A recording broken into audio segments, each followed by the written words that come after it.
Okay, Wholeness family, we will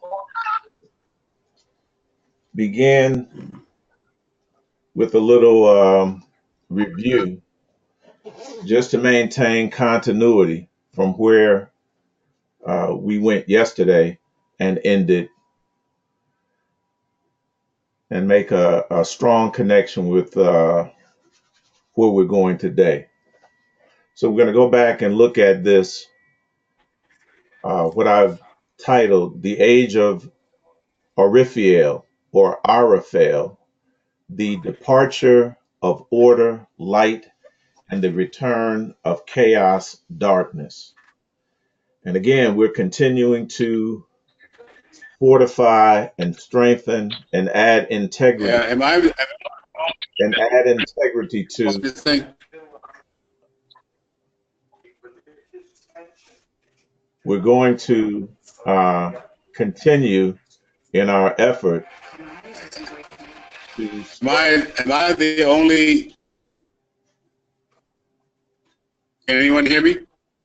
yes, we can hear you. We've started the class, brother.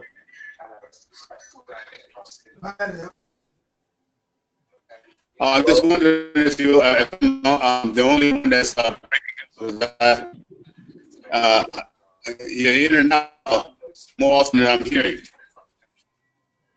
Are you saying that I can't understand what you're saying, bro? Say again. Your voice is in and out. That's what he's saying. Okay. I'm going to ask everyone again too that if you're not speaking, please mute your mics. The more mics that Right. are open, the more delay that we get in the transmission. So please mute your phones, mute your mics.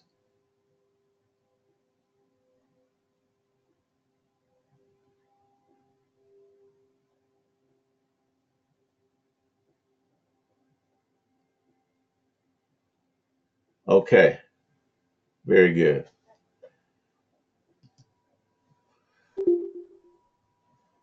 So we are continuing to strengthen the prophetic framework,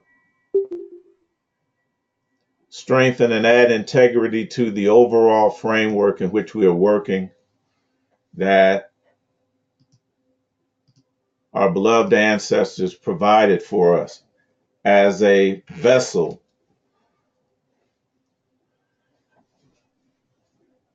so that we can organize the different information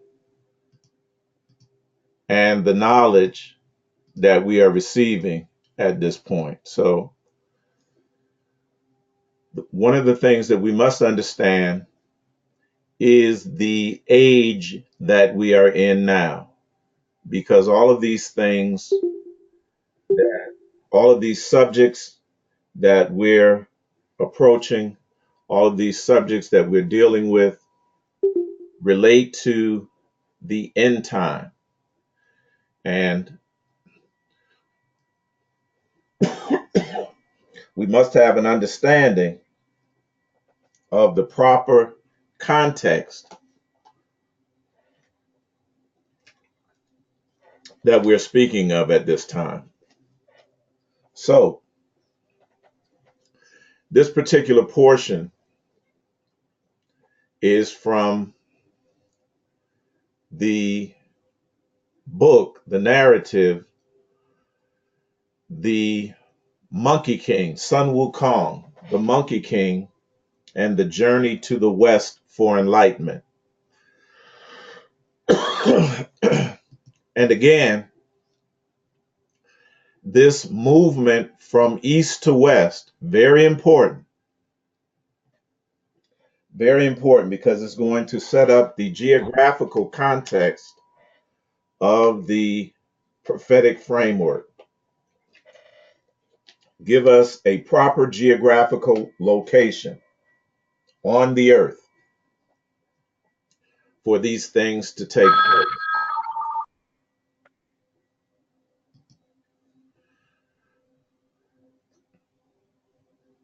So, Chaos reigned ere order came.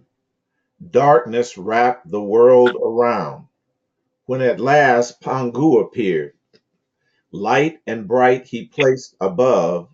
Yan, heavy things he ranged below. In living creatures he called forth. All things needed he supplied. Creation's wonders, if you'd see, read this journey to the sky. So, what they start out with early on is this poem that starts out the book, The Journey to the West. And it is talking about creation in the exact terms that we see creation talked about in the book of Genesis.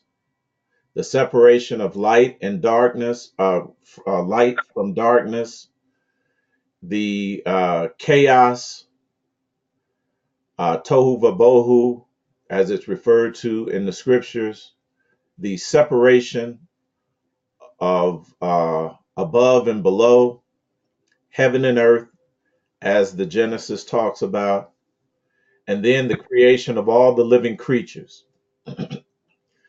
And what they're saying, creation's wonders, if you'd see, read this journey to the sky. This term creation's wonders is the mystical or alchemical or metaphysical aspects of creation. Most of us, when we were taught the Bible, we were programmed to view it in very literal terms.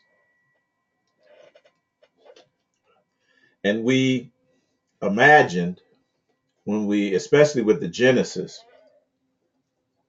we imagined when it talked about male and female, we saw the books of a white man and a white woman with long hair with fig leaves on, and the woman had a bikini on.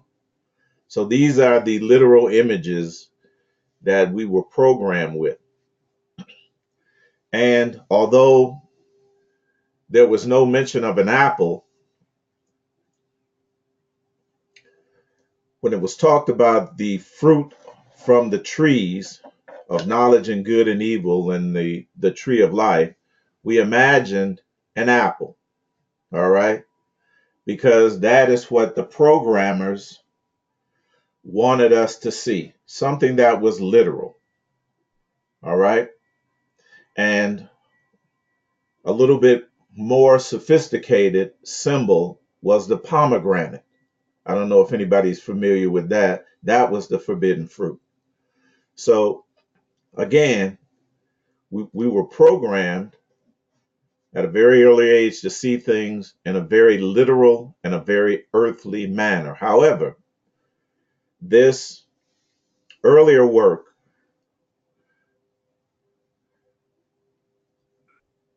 right in this poem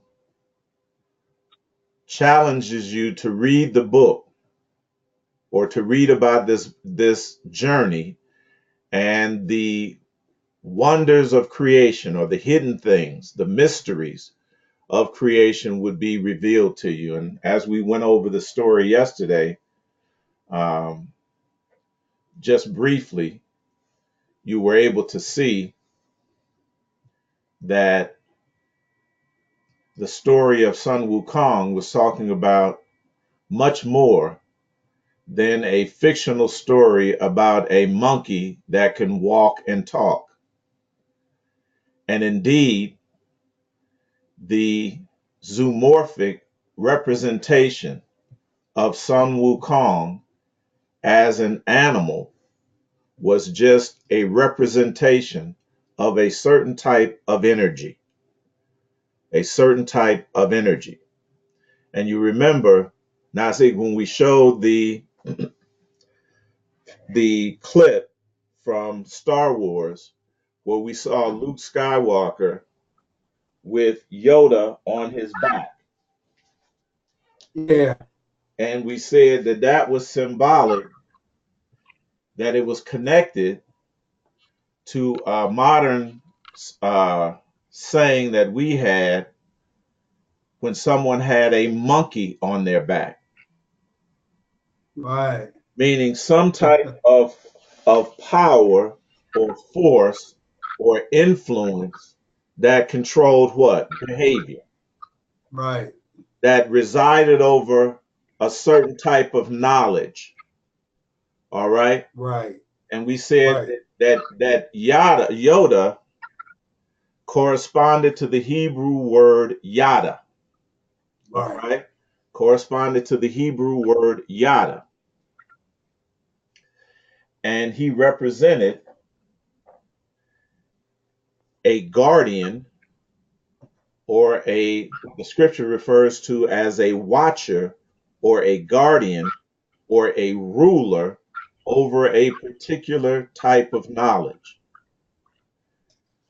And we indicated that in the Star Wars mythology, Yoda represented the light side of the Force. There were two sides to the Force, a light side and a dark side. And in the ongoing Star Wars mythology, there are time periods where the light side rules, and that particular knowledge that is related to the light side, when they rule. And then in other episodes of the story, now see, we see where the dark side rules. All right. Yeah.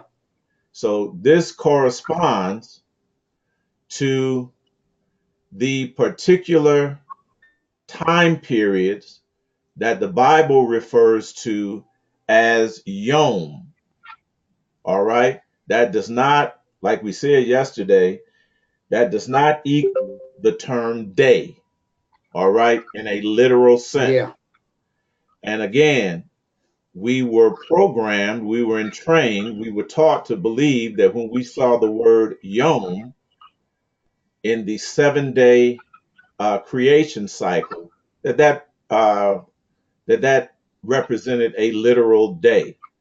Some people believe that it's a literal 7 days. Now, a still lower concept that is still sort of literal is when they equate the 7 days to 7,000 year periods. All right. So they put the creation in the world of the world uh, from a literal standpoint, because God rested on the seventh day. It wouldn't be 7,000 years; it would be 6,000 years. You all with me? Right. So the framework that is built up in our mind is from a literal interpreted or a literal perception of things in the scriptures. However, when you go back to earlier writings and more ancient writings and the perception of ancient peoples, it's a little bit different. And they refer to these yoms as broad periods of time broken up or divided into what we call kalpas, or what they refer to as kalpas. All right. And in the beginning of the book, The Monkey King's Amazing Adventures, The Journey to the West in Search of Enlightenment, it reads on this wise: We have heard that the age of the world is 129,600 years for one kalpa. All right. So this is a broader period of time. Now, whether they are talking about literal years, that's left up to interpretation.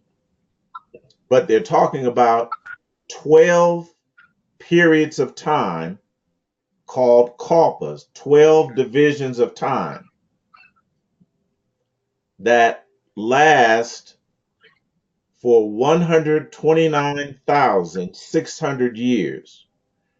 and you multiply that by 12, and you get one complete cycle of time.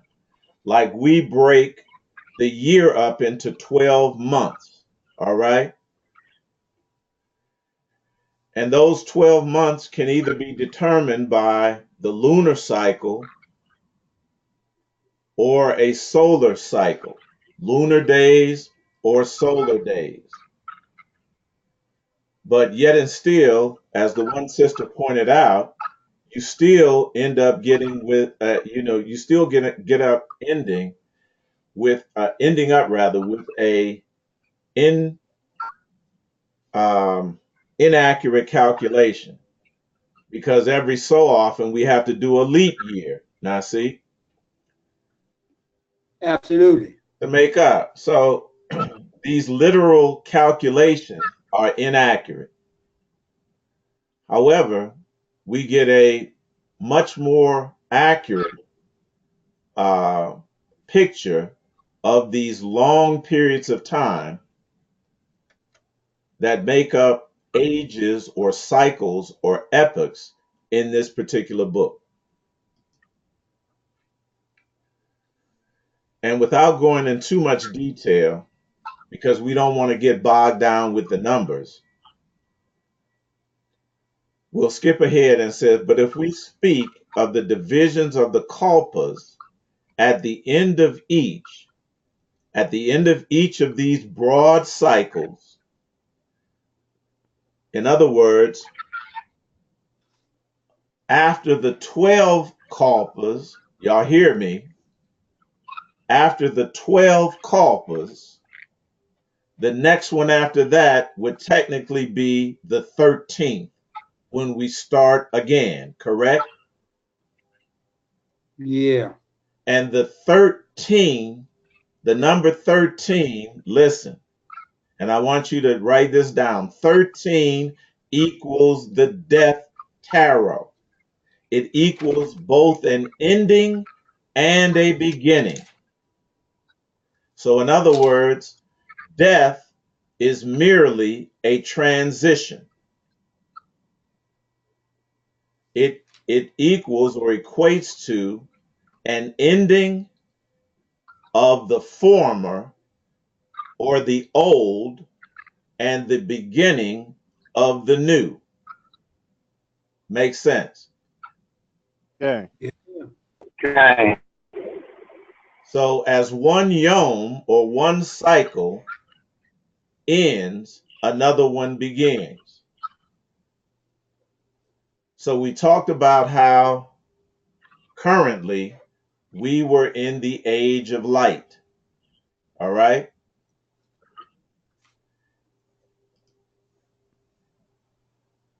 And as it states here, if we speak of the division of kalpas, at the end there is a return to chaos and darkness.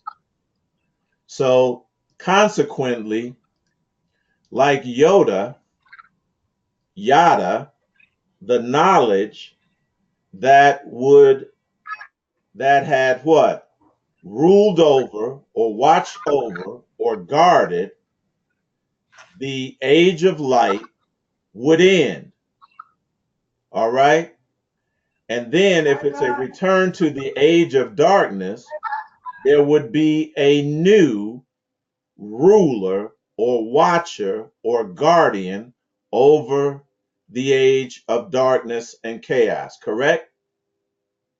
Okay. Everybody with me? So, in the Star Wars mythology, the ruler of dark knowledge is Darth Vader.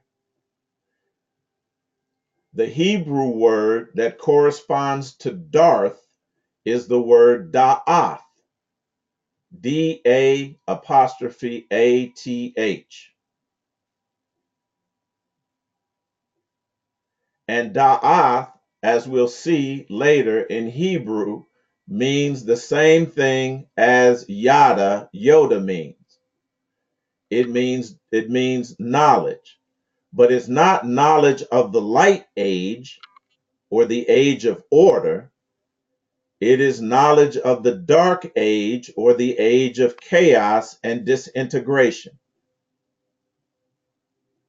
Everybody with me? Okay.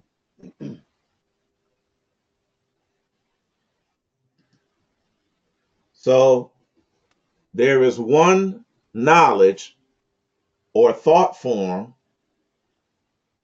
that is appropriate and applies to the age of light, one kalpa. Then there's a knowledge and a thought form that corresponds to the age of darkness or chaos. All right? We said that the age of light was the simulated reality. The age of darkness is the organic or the original or the primal age and thus primal knowledge. It's the primal original reality, organic reality, and the organic and primal and first knowledge. All right? It does not have to do with good and evil. Dark knowledge in the age of light and order would be inappropriate in the age, dark knowledge in the age of light and order would be inappropriate, as well as light knowledge and the knowledge of order would be inappropriate in the age of darkness and chaos, correct? Okay. All right. So,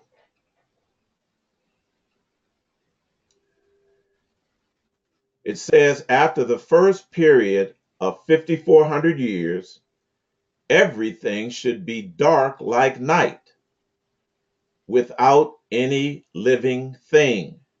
In other words, it should be a time of death or a time of disintegration.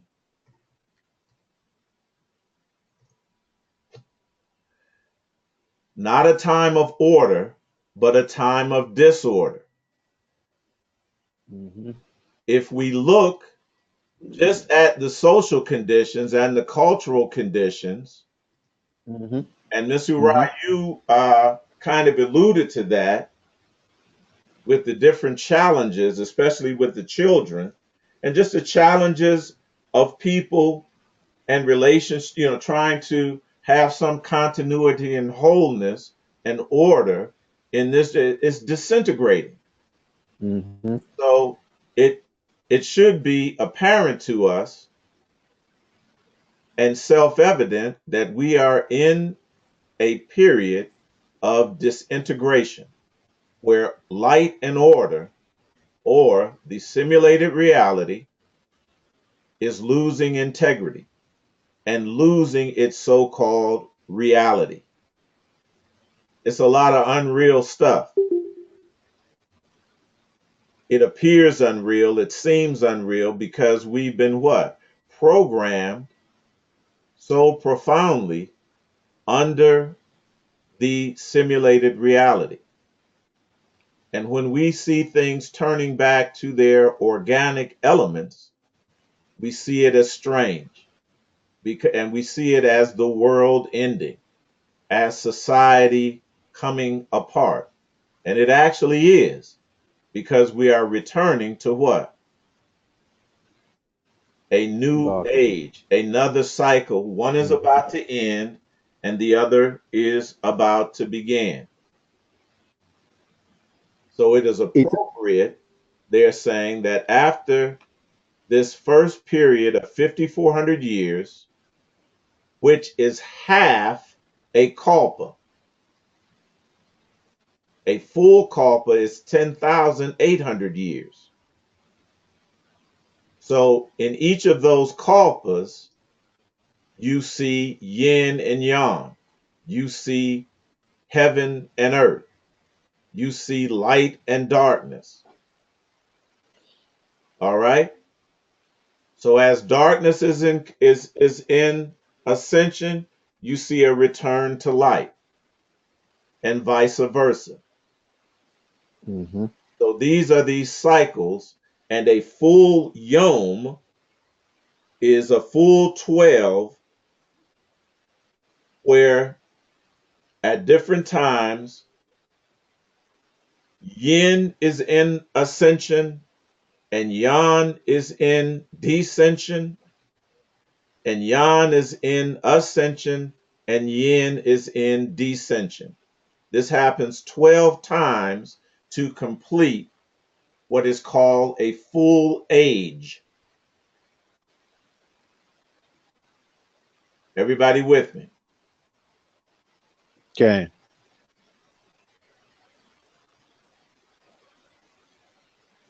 So we are at the very end of the age of light, and there is a return to darkness,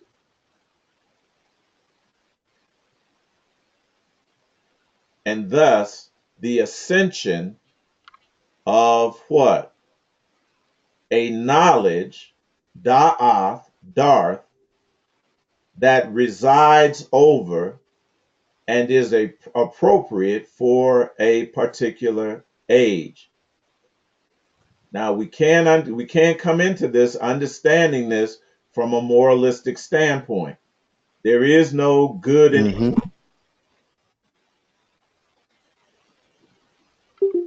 they're just different forms of knowledge that correspond to the different cycles of time. All right? Akita, Yes. Bokuto, Boketo. family. Um, just want to enhance what you've been just shared with us, and kind of bring it closer to us, Okay, so we can get a broader understanding, go right ahead. because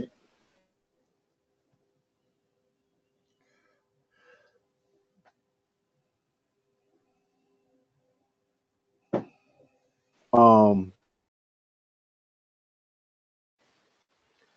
it is 50 years.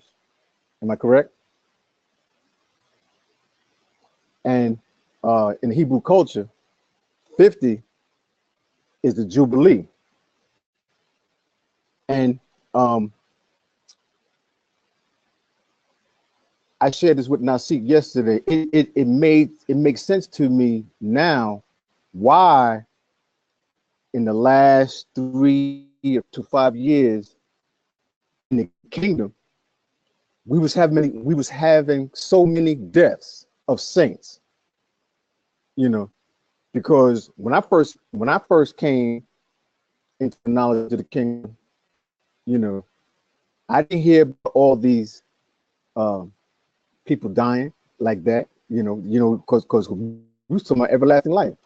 You know, but then, like I said, there was seasons recently where saints were just like dying off, just dying, dying, dying, dying, dying. So now it makes sense now that those were signs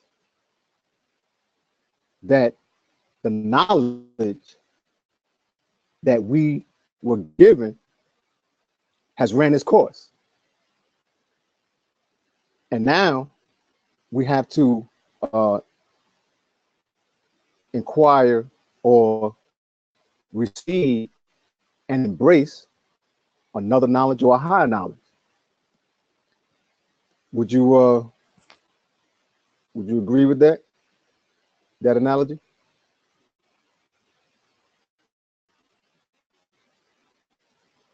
Hello, hello. I'm sorry, brother. I had muted my mic in order for you not to freeze up. Right. Uh, but no, I would agree with that 100%. And Okay. I would say you are on it precisely and exactly. Okay. That number 50 corresponds to the Hebrew letter that has the value of 50, which is noon. All right, Uh-huh. the letter Uh-huh. noon. Okay. And this, and we'll probably get back to it, but Okay. this is, it has everything to do with what we are talking about, Mm-hmm. because the uh, that these things have been vilified, and we've been vilified, and darkness, blackness, it's been vilified, you know. But as we're going to see, this, if it's going to be a return to something new, Mm-hmm. a return to something that is primal and primary, as above, so below, Mm-hmm. that means that we who have the ability to transition to, I'm sorry, to align ourselves with this transitional energy, and to Mm-hmm. Mm-hmm. emerge, transformed and changed into the new beginning. Mm-hmm. This is literally the tail, what has been made the tail becoming the head, and Mm-hmm. what was last becoming what? First again. Mm-hmm. So it would mean our return to dominion, our return to dominion. Those individuals, that doesn't have, it has to do with color, yes, but it has more to do with this activated neuromelanin and our Mm-hmm. vibratory frequency. So the transition from the death of one thing to the rebirth of another has to do with the return to the first, to the primary, to what was in the beginning. And Mm-hmm. corresponding to that, we're going to take a look at this, these divisions, these broad divisions of these particular yugas, as they are called. The Kali Yuga at the bottom here, that I have highlighted in yellow, that's at the bottom of the page, it is the era that we are currently in. All right? It is the final age, the final stage that sets the stage for a new beginning. It is described as the age of darkness and ignorance. People become sinners and lack virtue. They become slave to their passions and are barely as powerful as their earliest ancestors, as our earliest ancestors in the Satya Yuga.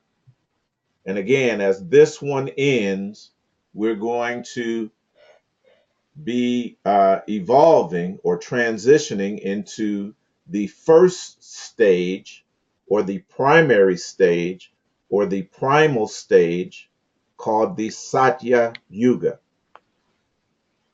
However, the Kali Yuga is the time when society falls into disuse and people become liars and hypocrites. Knowledge is lost, Mm-hmm.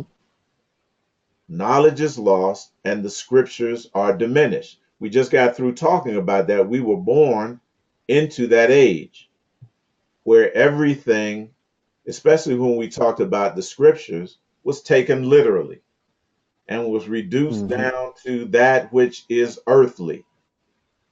And we lost all our knowledge of the scientific and energetic and metaphysical and alchemical, etc., aspect of the scriptures. And we just, again, viewed them as little more than literal. All right. So this is this time period. This is this time period.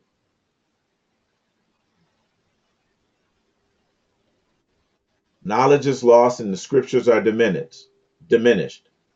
And this ties into what you talked about. Humans eat forbidden and dirty food. See, we all begin, I don't think anybody on this call began as a vegan or vegetarian. Right. Right. We all Mm-hmm. were brought up in the formative years of our lives, either drinking, some of us didn't even drink mother's milk. We drank Similac and then went directly to whole cow's milk. Mm-hmm. You feel what I'm saying? So we must Mm-hmm. understand the time period that we grew. It was not perfect. And Right. even the former Satya Yuga was not perfect. Why? Because it disintegrated into this. It wasn't eternal. It was transient. Are you all with me? Okay. We must understand that now. Humans eat forbidden and dirty food and engage in unrestrained sinful sexual practices. Now,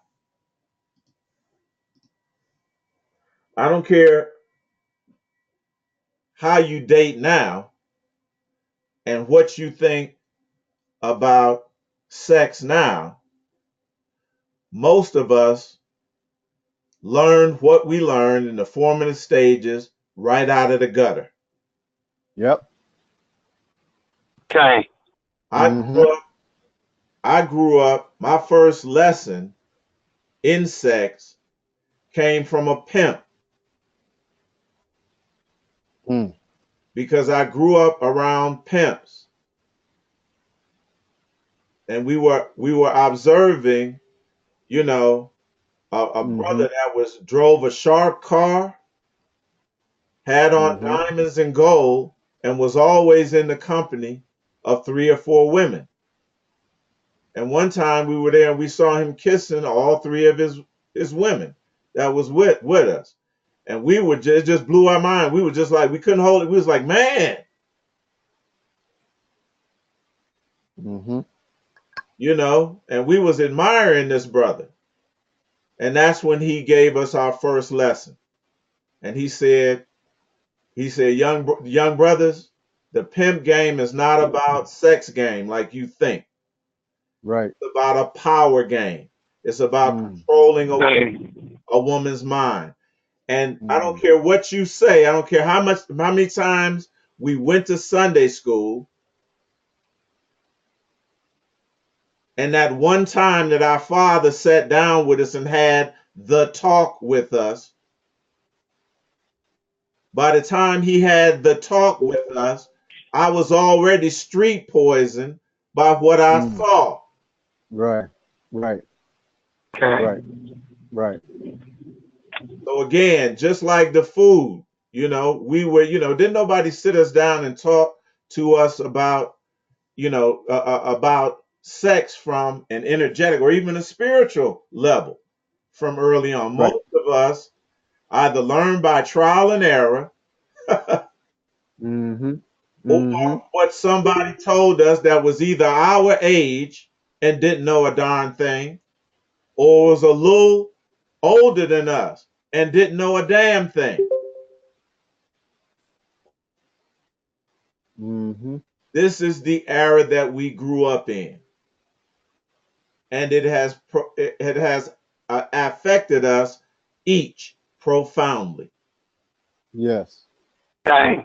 We No got to doubt. admit this. We got to know, Absolutely. and we have to know the context that we Mm-hmm. chose family to emanate into. Mm-hmm. You can't perfect this.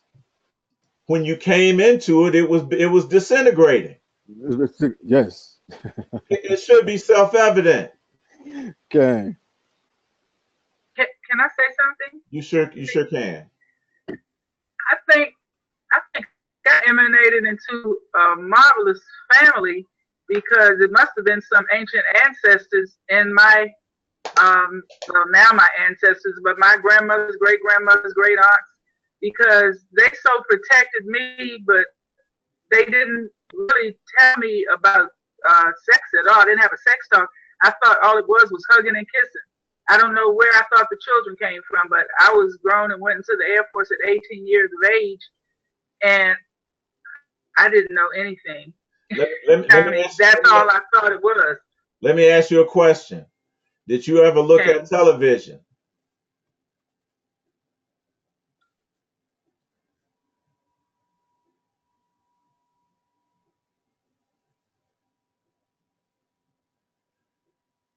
I mean, they did discuss that.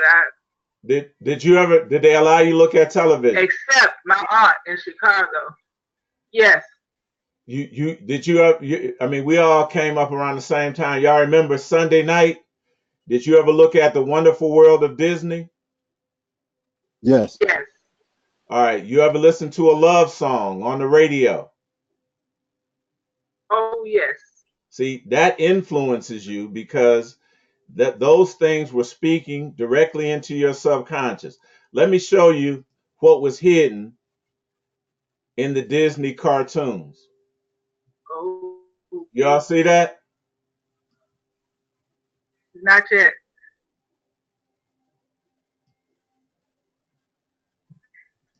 It's it's frozen. Oh, there it is. Okay, let's see. New York, Wow. $9. Wow. This is Oh my purposely goodness. done. What? This is purposely What? done. Ooh, how did you bring that up? This is purposely done. See, we Wow. have to understand. See, it's the power of images, symbols. Mm-hmm. Mm-hmm. And it's almost like subliminal if you're not paying attention. Look, and none of us were. This is the point that I'm trying to make. I don't care how good of a family you were raised in. If you listen to the radio, if you looked at comic books, if you Mm-hmm. all gathered around the TV to watch Mm-hmm. Wonderful World of Disney, they were Mm-hmm. programming you. Mm-hmm. And those things are designed because our ancestors designed them to do this, to go right Mm-hmm. into our subconscious, to bypass our conscious awareness and go right into our subconscious. I can show you thousands of images just like that. And they don't Mm-hmm. just pertain to the Disney artists. So Well, the point what that did I'm work? trying to make is what we must understand is we all were affected by this. Yes. Some to greater degrees than others. Mm-hmm. Are you all with me? Mm-hmm. Okay. Okay. So it didn't matter if we didn't have the knowledge, and we didn't, of what we're Right. talking about today, right now, we were all affected. And this is an imperfect world that is doing what imperfection does. It Mm-hmm. corrupts, it Mm-hmm. disintegrates. It is not eternal, it is transient. Right. And now, see, it must end. Just by its very nature, it must end. Right. Right. Well, again, if I may, this is why I keep saying, under the influence of duality, you are in the cycle of the transit. There's no way physical immortality or any other mortality going to exist because of what you just said. But if you come out of duality into Mm-hmm. wholeness and you Mm-hmm. stay regenerated, how are you going to die? Right. Right. How are you going to die if you stay regenerated? If the cells are constant, or either they are constant or they in regeneration. If they're constant, that means they have what? Lost the ability to be regenerated. And then degeneration sets in, sickness, disease, and death. But if you are directly connected to the regenerative force, which is the melanin that we're talking about, I don't know how you believe it. And now see, Yeah. the other great point is this, and Malkiel spoke to it, and you're speaking to it again, and I think it's worth repeating and emphasizing. And this is what we're saying, that the knowledge that you were programmed with from the moment you emanated into this realm, this dualistic realm, cannot save you. Everything that you've gotten from birth up until now. Right. Yes. Malkiel said saints are dying. That's right. That's absolutely right. So there has to be there has to be a abandoning of the form of what? Knowledge and energy. Knowledge. That resided over this age, and a death of that, a disconnection from that, and a connection to a new vibratory frequency. Yes. Absolutely. Yes. That's it. That is what? That's it. Going to preside over the next age. There you go. Y'all know, all of y'all knew that when you emanated in here. Right. Right. We had to know that. You had to know that. Right. If you are a divine eternal being, you had to, or else you wouldn't have emanated here. Right.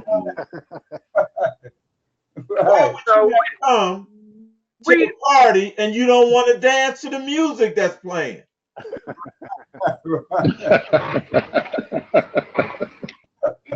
So we are all to other people peculiar, really peculiar and weird.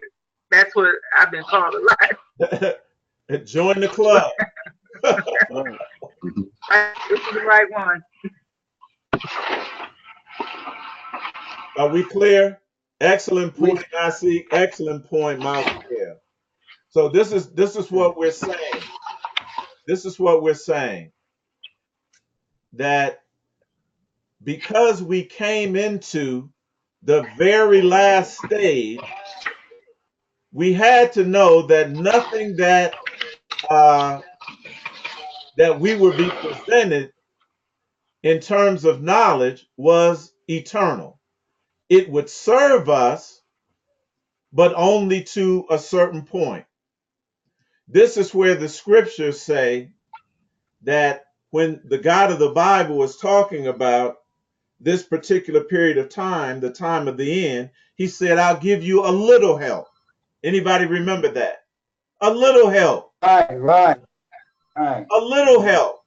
You're going to have to expand on the little that you've gotten. You're going to have to elevate it. Yeah. It was only supposed to serve you for a particular point in time. I'll give you another example. And it's directly related to what we're talking about. When the manna came down from heaven, how much were you supposed to gather? Right. Only enough. Right. To sustain only enough to sustain you. What happens if you gather more? Right. What happens if you gather more of that bread from heaven? It began to rot and stink and produce maggots. Yeah. Are you all with me? Yeah. This idea, now see, of the transient nature of reality is all through the scriptures. I can give example after example. But what we're trying to do is gather manna to take us what? Into the transition. You can't do that. It's going to have to be other type of food. Right. Yep. Come on. Come on.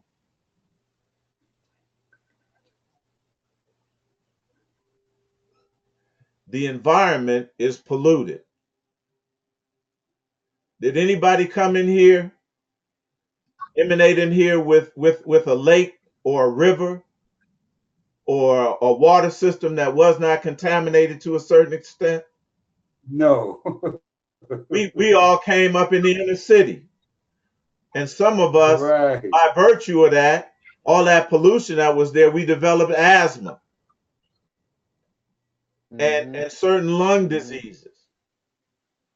Right? Right. Dang.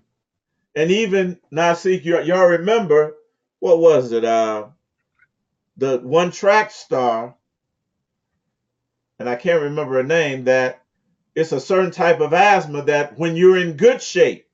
Wilma Rudolph. Yeah, was Thelma, No. was it Wilma Thelma Rudolph. Rudolph or No, it was FloJo. What But she happened? died.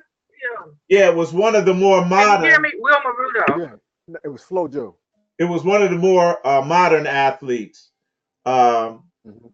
I think. Wilma Rudolph. No, it was a later athlete than FloJo.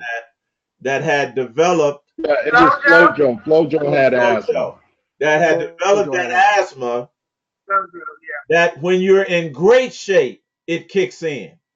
When Yes. you're doing exercise, the more in shape that you get, the more you suffer from. We all emanated into these polluted atmospheres, and not just the physical atmosphere, but the knowledge atmosphere. Mm-hmm. That's the main one right there. That's Because the it main causes point. you. Right. We must understand. We must understand where we're at and why we came here. The environment is polluted, water and food became scarce. Wealth is heavily diminished. And that is true when they put the other day I saw on Facebook, they put 13 billionaires up whose combined wealth was in the trillions. Wow. 13 individuals. And Wow. some of them, Nasi, was from the same families. Wow. Mm. Mm. Wow. Greed, hoarding. So what? Let me ask. So what type of economic plan you gonna develop? Right. Huh. Right. Develop any. Huh? Please. You're not going to develop any without them being at the head of it. But Right.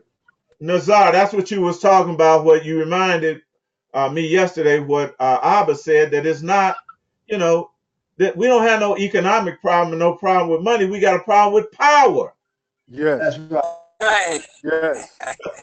Right. Yes. Need to be going for. Exactly.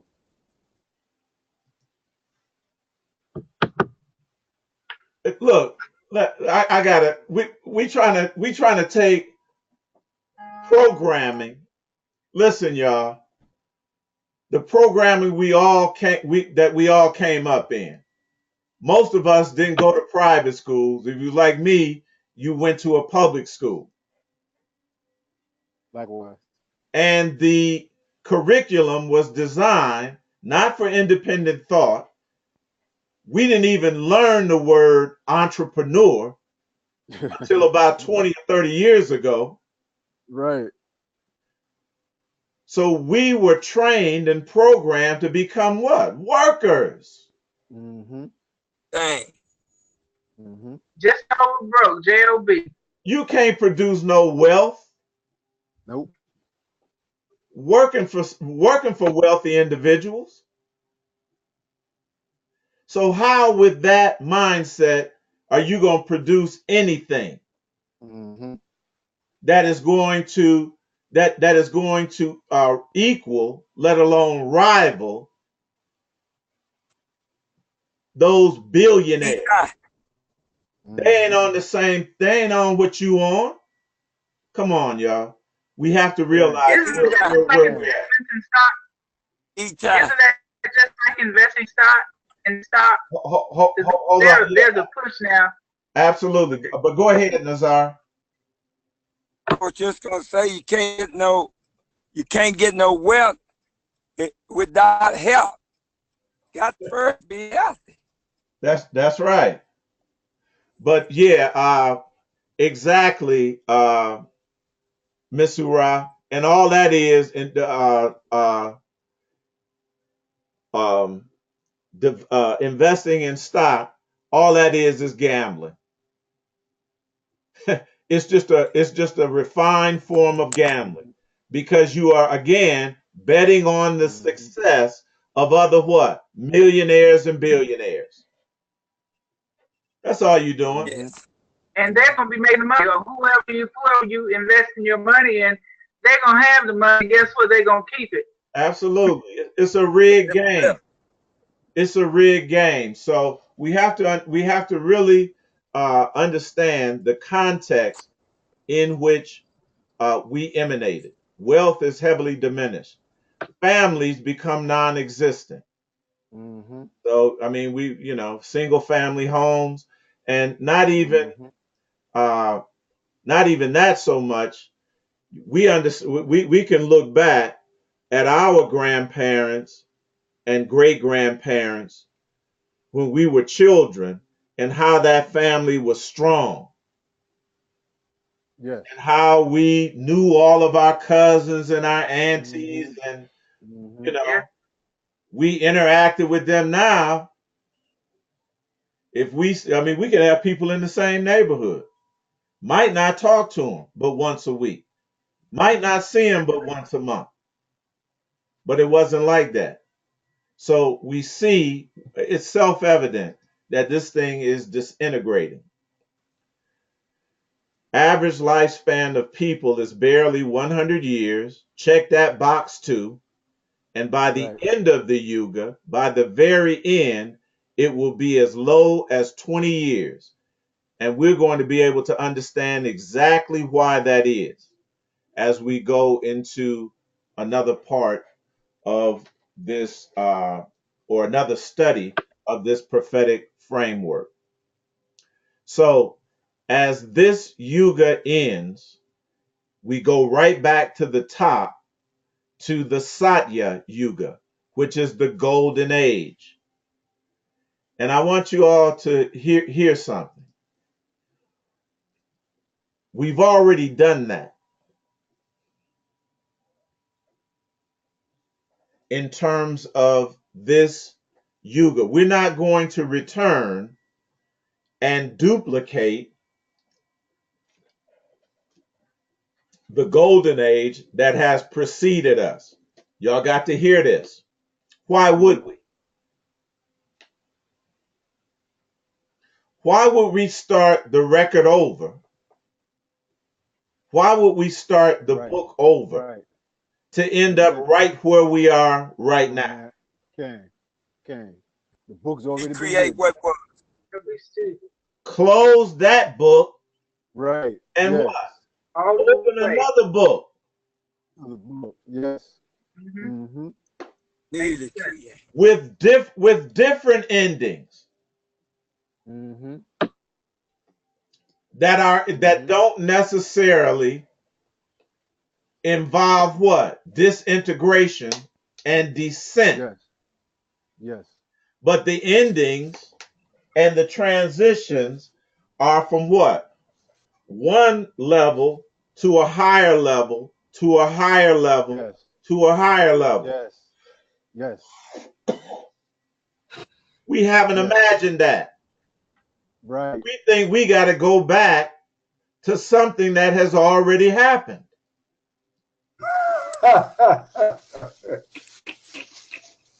Yeah, we gotta write our own book. We got to write our own book. Why would we do it? We know how this ends because we right here. Right.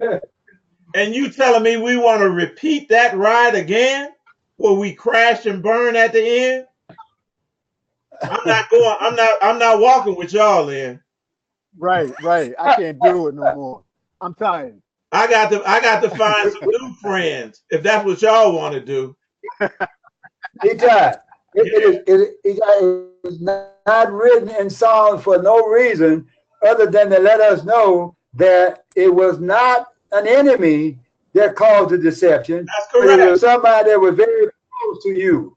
You understand that you walked to the house of God together. Mhm. Even when you was by yourself. Right.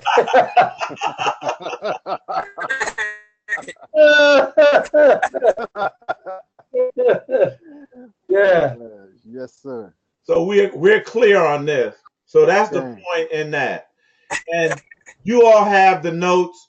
You can, and I would suggest that you go back and really familiarize yourselves with the different yugas. All right.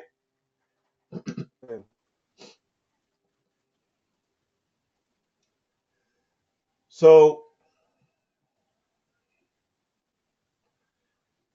in the Satya Yuga, which is the first yuga, it states that the people who lived in that particular time period, our ancient ancestors, that they had to perform penances for thousands of years to acquire what's called samadhi, and then they would die.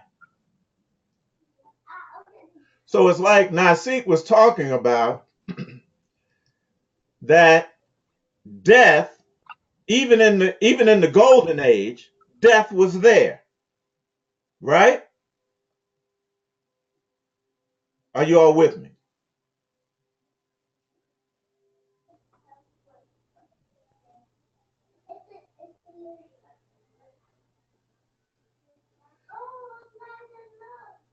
Family, we're experiencing a delay. I know why. Did everyone hear me? No. No, I Okay, think we're experiencing a delay because everyone's camera is on. we need to turn our camera off. Yeah, if you could turn your camera off because it's not like we're in the same location and the movement is causing a delay. And if this is not an indication of the simulated nature of light and the illusory nature of light, because it travels at a certain speed and it takes time when we're on there simultaneously, the movement is being recorded what? In Israel, in Texas, in this place, in that place. All right? So it's causing the delay. If that isn't an example of the illusory nature of light, I don't know what is. So it said that the people had to perform penances for thousands of years to acquire what's called samadhi. And then they would die, Nasi. So why would we want to revert back to an age where death is still what? A part Right. of that particular reality. Right. Right. Right. That was in the golden age. Right. Mhm. So we don't want to repeat that. So this samadhi is defined as a state of intense concentration achieved through meditation. In Hindu yoga, this is regarded as what? The final stage at which union with the divine is reached before or at death. The eighth and final step of Patanjali's 8 limbs of yoga is samadhi. The word samadhi literally means putting together. and is often translated as integration or absorption. The eighth limb is the practice of the entire program. In other words, the eighth limb incorporates all of the practices of the other 7 programs, Right. Right. as well as the final attainment of being.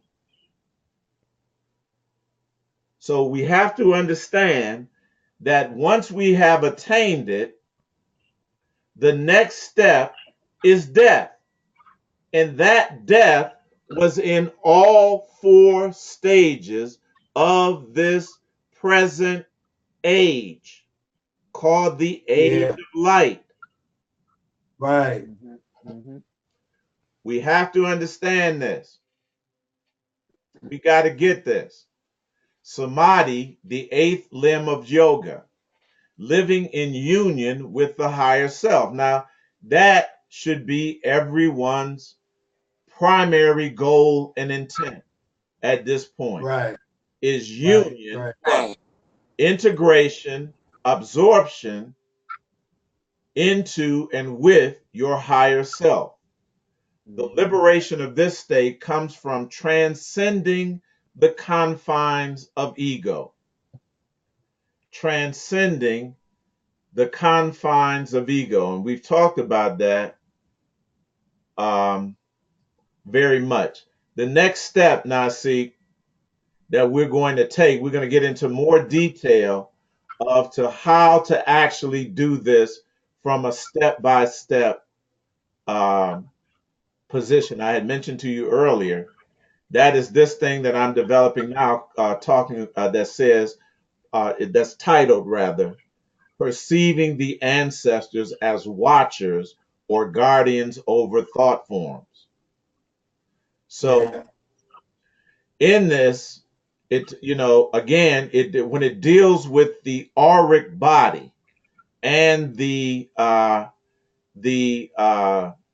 different types of bodies that we have, Mm-hmm. as well as the chakras, this is talking about our energetic nature.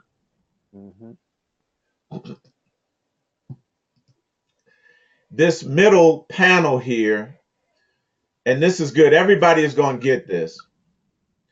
It talks about each of the 7 chakras, right? And on the right, it tells you what thought or what energy or what thought governs that energy, what thought form governs that energy.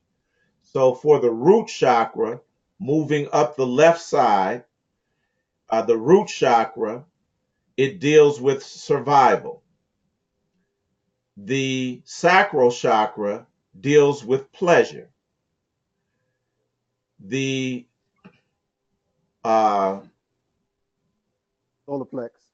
solar plexus chakra deals with willpower. The heart chakra deals with love. Throat chakra deals with truth. The third eye chakra with insight. And the cosmic chakra deals with cosmic energy. Correspondingly and conversely, the cosmic chakra is blocked by ego attachment. So you're never going to be able to make transition to those chakras that are above, those 7 chakras that are above, that connect you with what Yeshua referred to as the Father, and that we are referring to as our higher self or our source, our Father in heaven. Those higher vibratory frequencies. So it is blocked by ego attachment. The third eye chakra is blocked by illusion. Would make sense. Yeah. The throat chakra is blocked by lies. Mm-hmm. the opposite Mhm. of truth. The fifth by grief.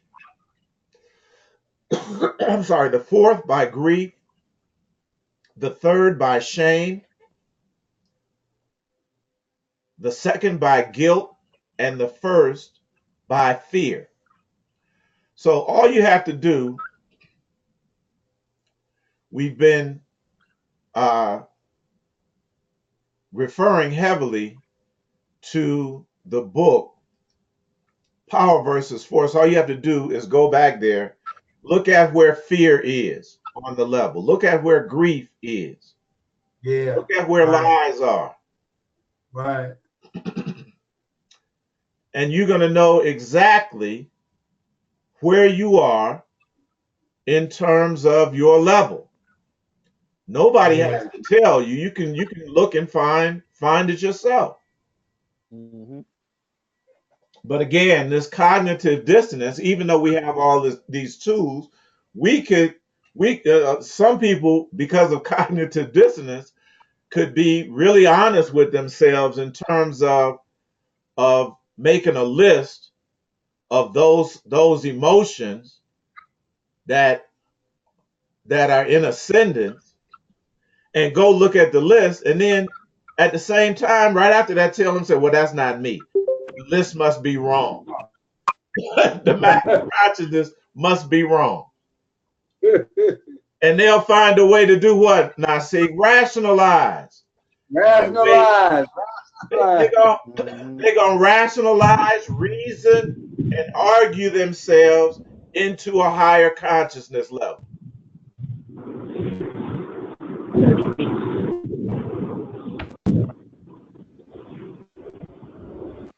Please mute your microphones as much as possible, family. So, in terms of this union with the higher self, or going beyond even the crown chakra to the other and activating the other seven chakras that are in the different bodies that lie outside our physical or auric body, we have to find a way to detach ourselves from ego, or this won't happen. And we will not transition into those higher realms that we all desire, with the end goal and the intention of what? Reuniting with our higher self, returning to our source. You are no longer wrapped up in the trappings of like, dislike, and judgment, worry, and fear. You become completely absorbed in the present moment at all times while remaining in total awareness. This is a pure state of being.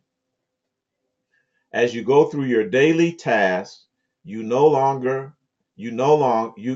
longer replaying the past or looking into the future. And when we hold on, family, to this old programming, this old way of being, this is exactly what we're doing. We want to replay what? Even in our highest aspirations, we want to replay the Satya Yuga that has gone before, that, if we really have an understanding of that, ends in death. And that can't be our intent. We want to get to that place where we can declare, death, where is thy sting? But Mm-hmm. it's going to take a total transformation, Okay. as we're going to see a total, complete transformation. You are immersed in the enjoyment of each moment as a sacred act. Samadhi brings you freedom from the cycles of karma. tell you a little hint. What karma rules over and presides over is the actions of your ego. Karma has nothing to do with your soul or your source or pure state of being. It rules over your ego. But there is no way that you're going to break free from the cycles of karma until you kill your ego.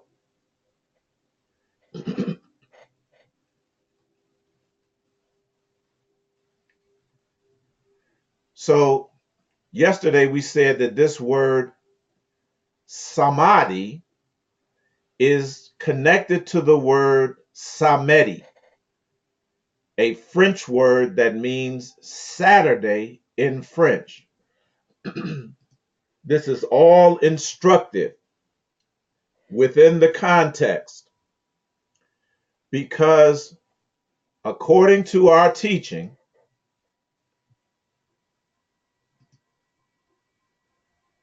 Saturday corresponds to what? The Shabbat.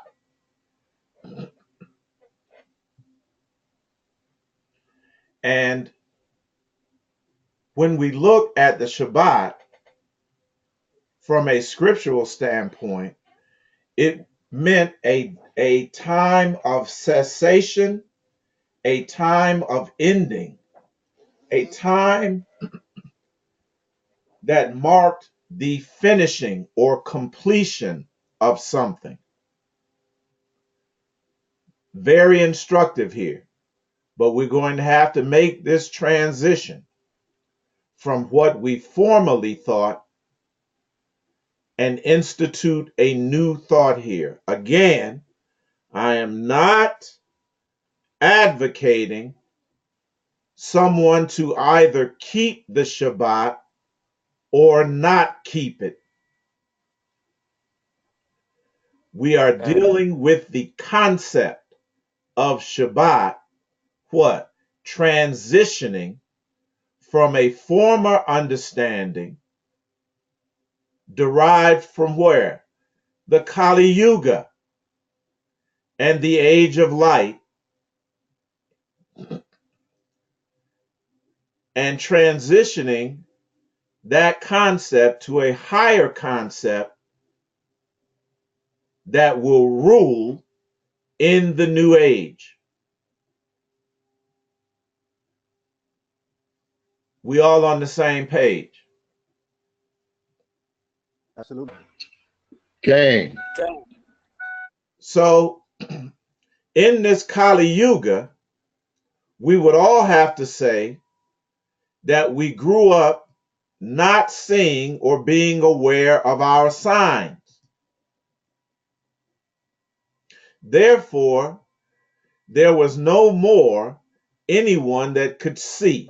A prophet. That's all a prophet means. A seer.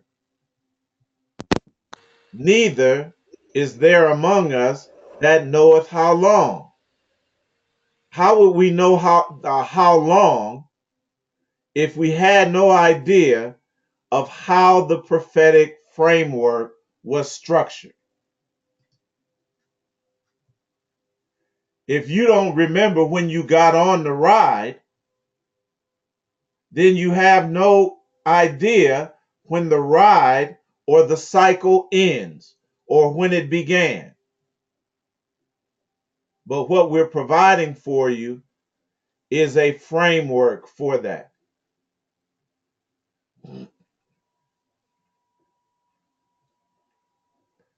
Confucius says, signs and symbols rule the world, not rules and laws.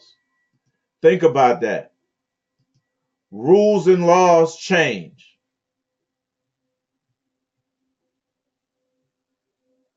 We're experiencing that right now in America.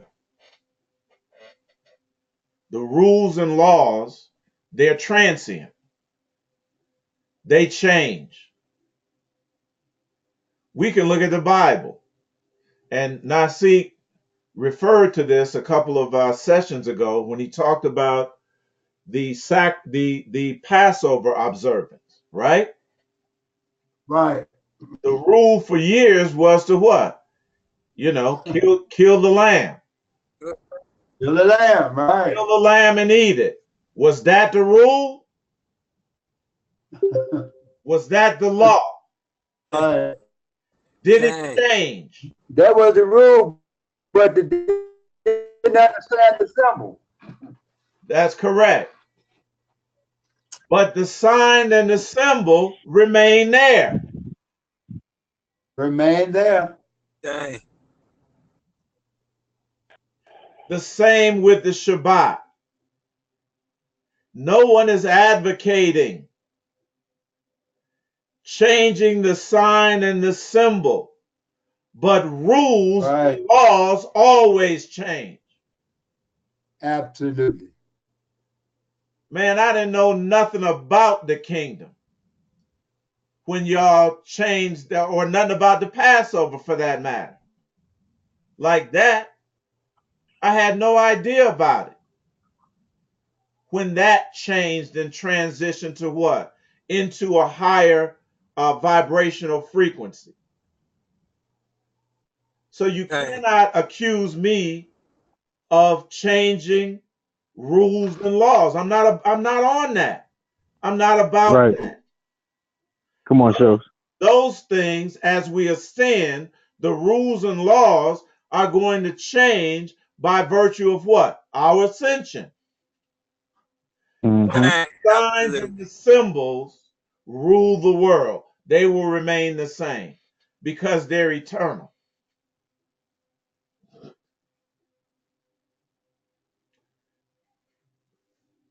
Makes sense, family. Absolutely. Dang. Absolutely. Dang. So there is a different knowledge that is being presented to us rather, that we are becoming accustomed to and familiar with, that is going to rule this next age.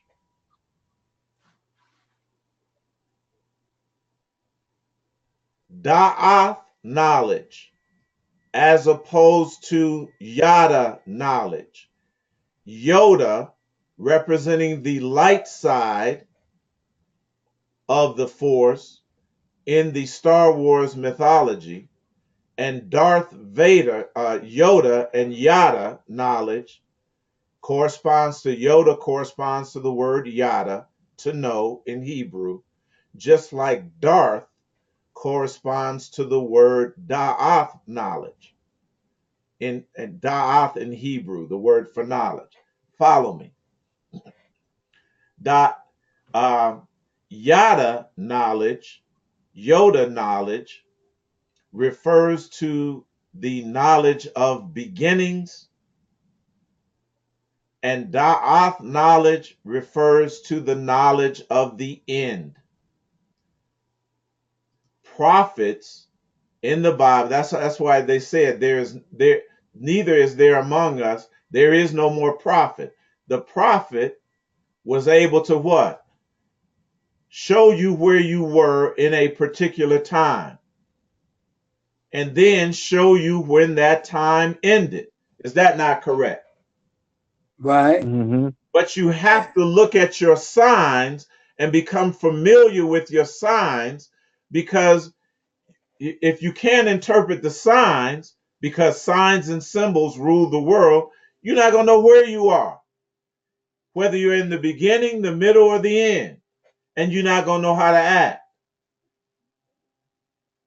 and how to govern yourself because you're without knowledge and you're without the proper knowledge. So the word da'ah, we know it's defined as knowledge, it's translated or interpreted as knowledge in Hebrew, but it is also phonetically related to the word death, the knowledge of the end, the knowledge of the end time. All right?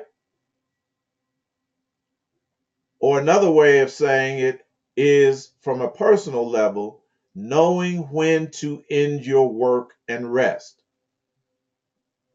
It's connected, you all, with samadhi, with samedi, meaning Saturday, and the Shabbat, which means a rest or a cessation of work and activity. Correct? Yeah. So again, da'af relating to the character Darth.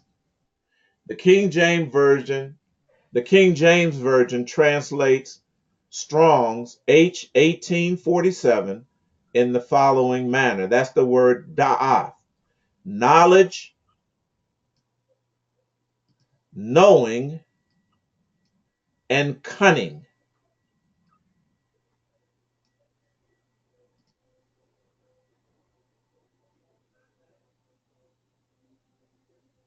It just means knowledge, perception, skill.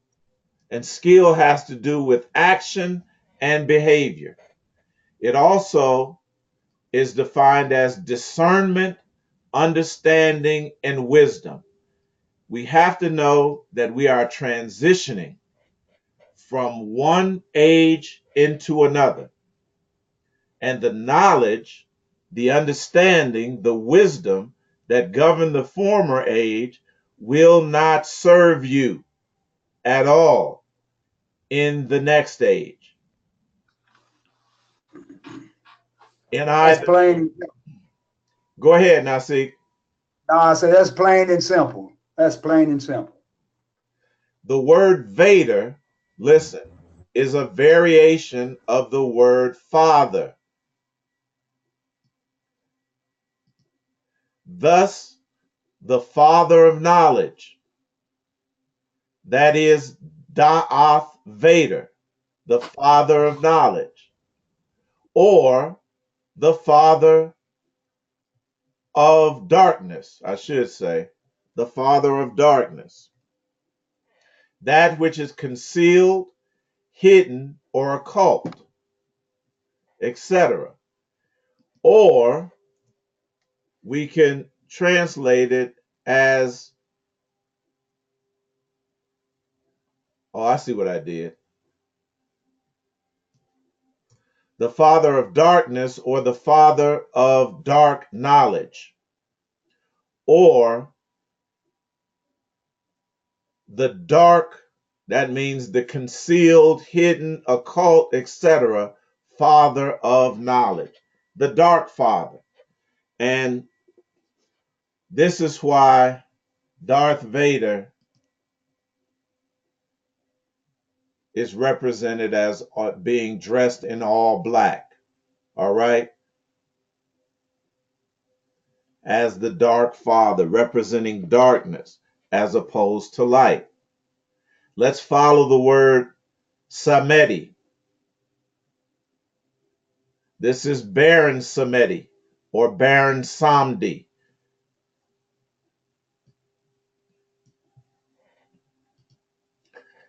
And like, he is actually an older but more recent representation of what Darth Vader represents. Now, what I want to show you, this is very interesting, is that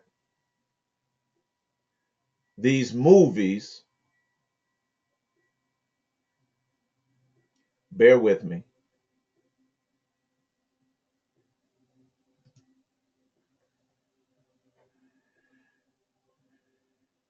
these particular symbols are repeated. They don't change because they only vary slightly. But you see the character here that we looked at in Unbreakable, in the dark shroud, all right? This head to toe shroud, Darth Vader with the cape that is what? I'm sorry, not head to toe, but shoulder to toe, and with the helmet head to toe. You see the caricature, the comic caricature, the shadow dressed the same way with dark. The wicked witch of the west, dark with the green face. The green face representing the green man, or Osiris, and Isis. And what was she destroyed with, family? Water. Can y'all hear me? Dang. The same way that the character that we saw in Unbreakable, his weakness was water.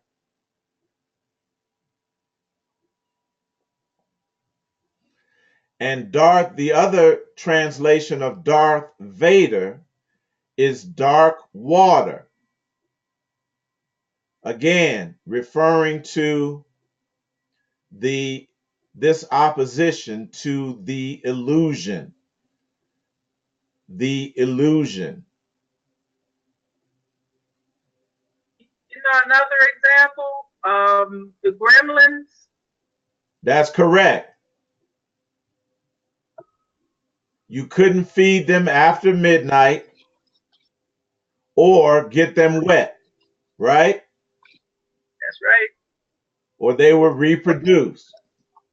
Or you couldn't put any light on them. That's correct. You know, it came out in the dark. So you see, no water, no light. One of our ancient symbols being the skull and the crossbones. And we saw this in Wakanda, in the Black Panther movie, where they made the skull and the crossbones. And this has become very popular. That Black Panther movie has been seen, it will be seen by 1 billion people before it's all said and done. That is something that Hollywood did not do. Our ancestors are doing that. And we see that was a sign for us, Eitai. That's correct. I was telling Clyde today that was a sign for those of us that has awakened for us to what? Tap into the energy and what? Bring this thing to a close. That's correct. That's correct. Hey, absolutely. So again, look, the symbols don't change. The characters might, but the symbols and the signs don't change.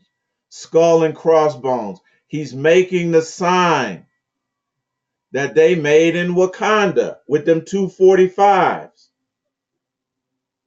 But we won't recognize the real hero here,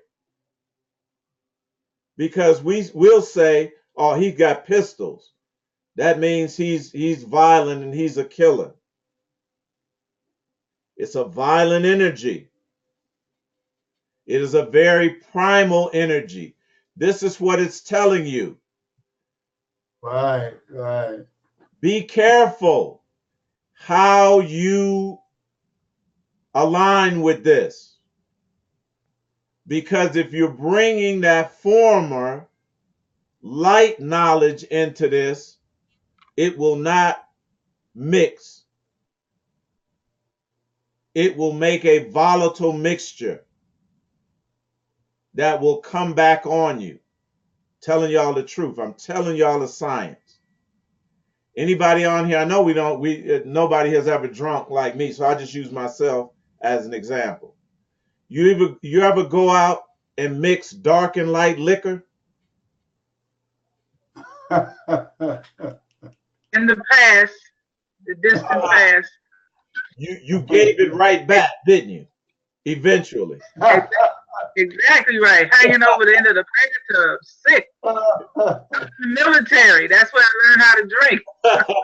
You got to be careful. You got to be careful.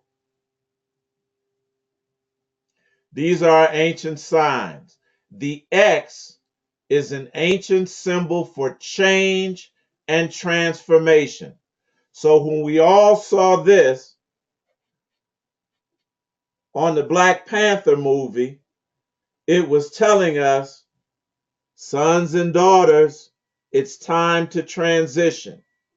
But be Right. careful what energy you tap into. Right. Because Killmonger had weapons and was violent, many people that were still attached to the former programming misinterpreted the symbol.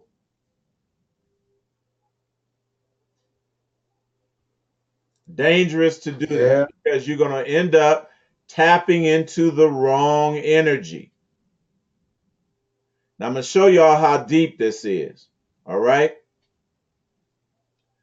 Because we're going to stick with the Darth Vader character.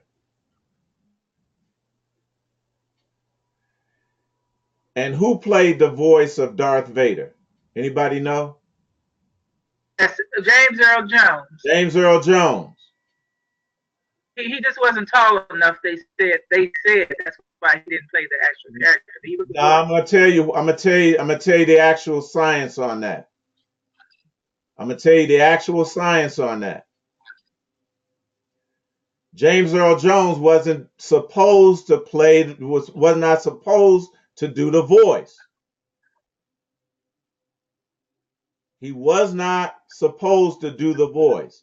The actor, which was a British guy, big, strapping British guy, was supposed to both play the character and do the voice. And there's a reason that they want a British accent. You got to go through the mythology, and I'm going to show you exactly why. Because this is another template. Understand, they do not want to attach us in a positive way to the real power of the movie or of the narrative. They do not want to do that. Let's understand that. We got to have our antenna up because there's always going to be tricknology involved. It's always going to be some tricknology involved. Trust that.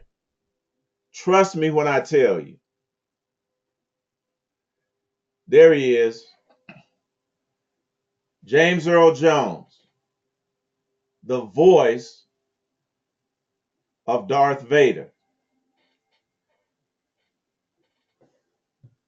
I'm going to show you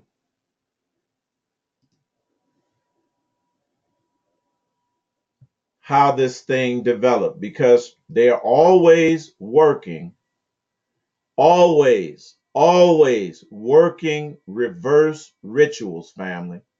Count on it. Count on it. Now, I told you this is the individual that sets the template for movies such as Star Wars, Black Panther. They use his general outline to write these stories, whether they are fantasy writers, pulp fiction writers, comic book writers like Stan Lee, script writers, and directors. They follow this broad template. When it comes to James Earl Jones, and you can look at all of his resume or whatever they call that of film, he plays a specific role.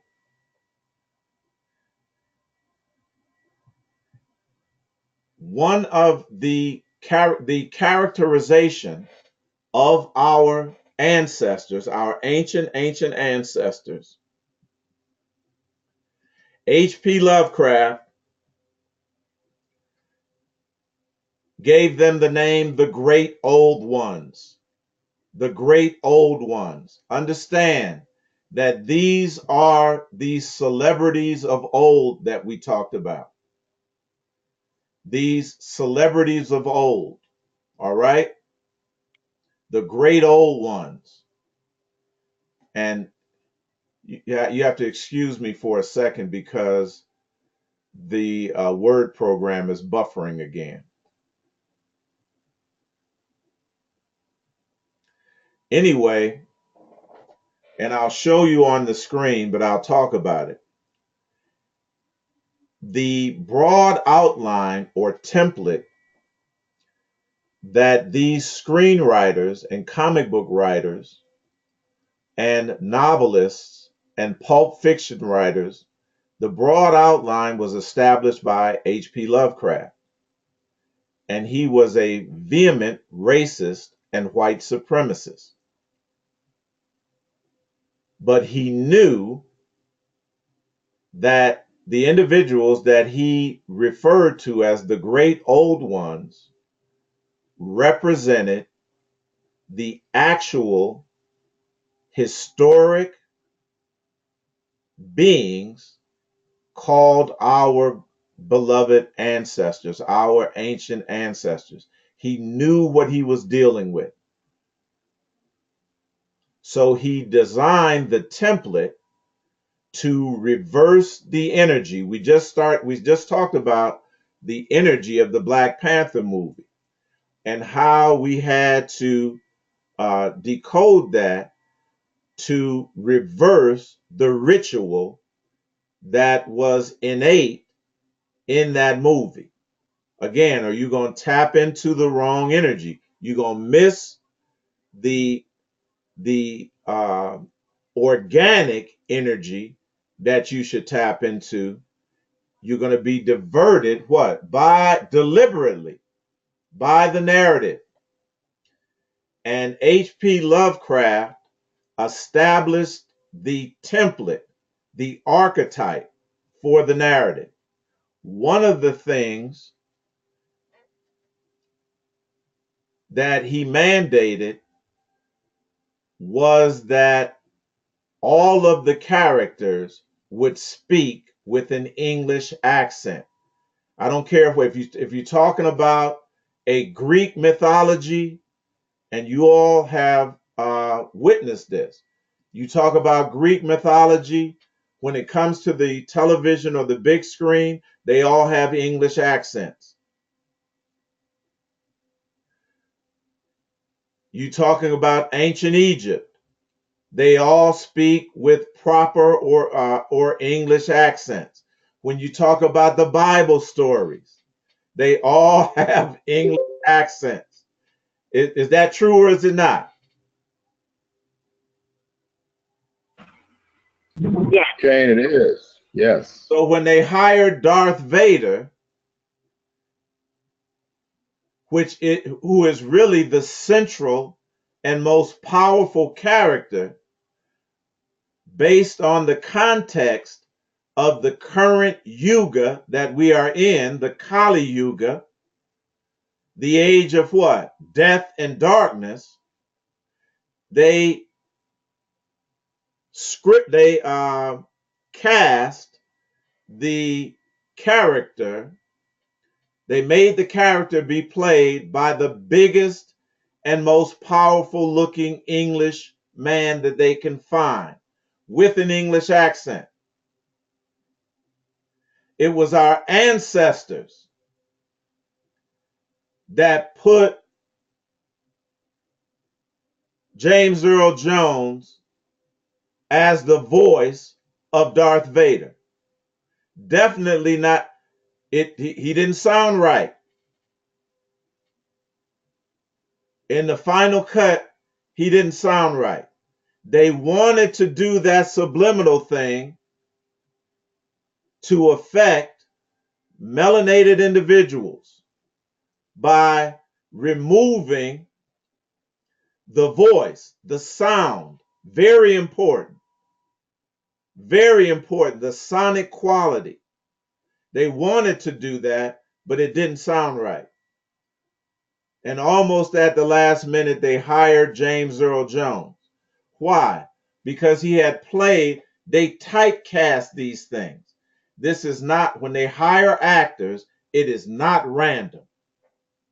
It is only random. They know what type they want.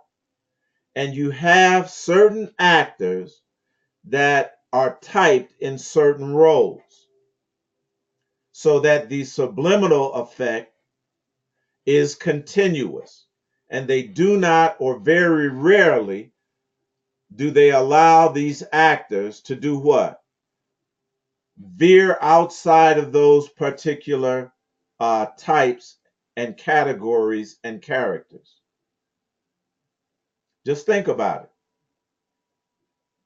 And you can look at the film, and I can't think of the word, the film resume, I know I'm saying the wrong word, of James Earl Jones, and you'll realize that he has played certain types of characters.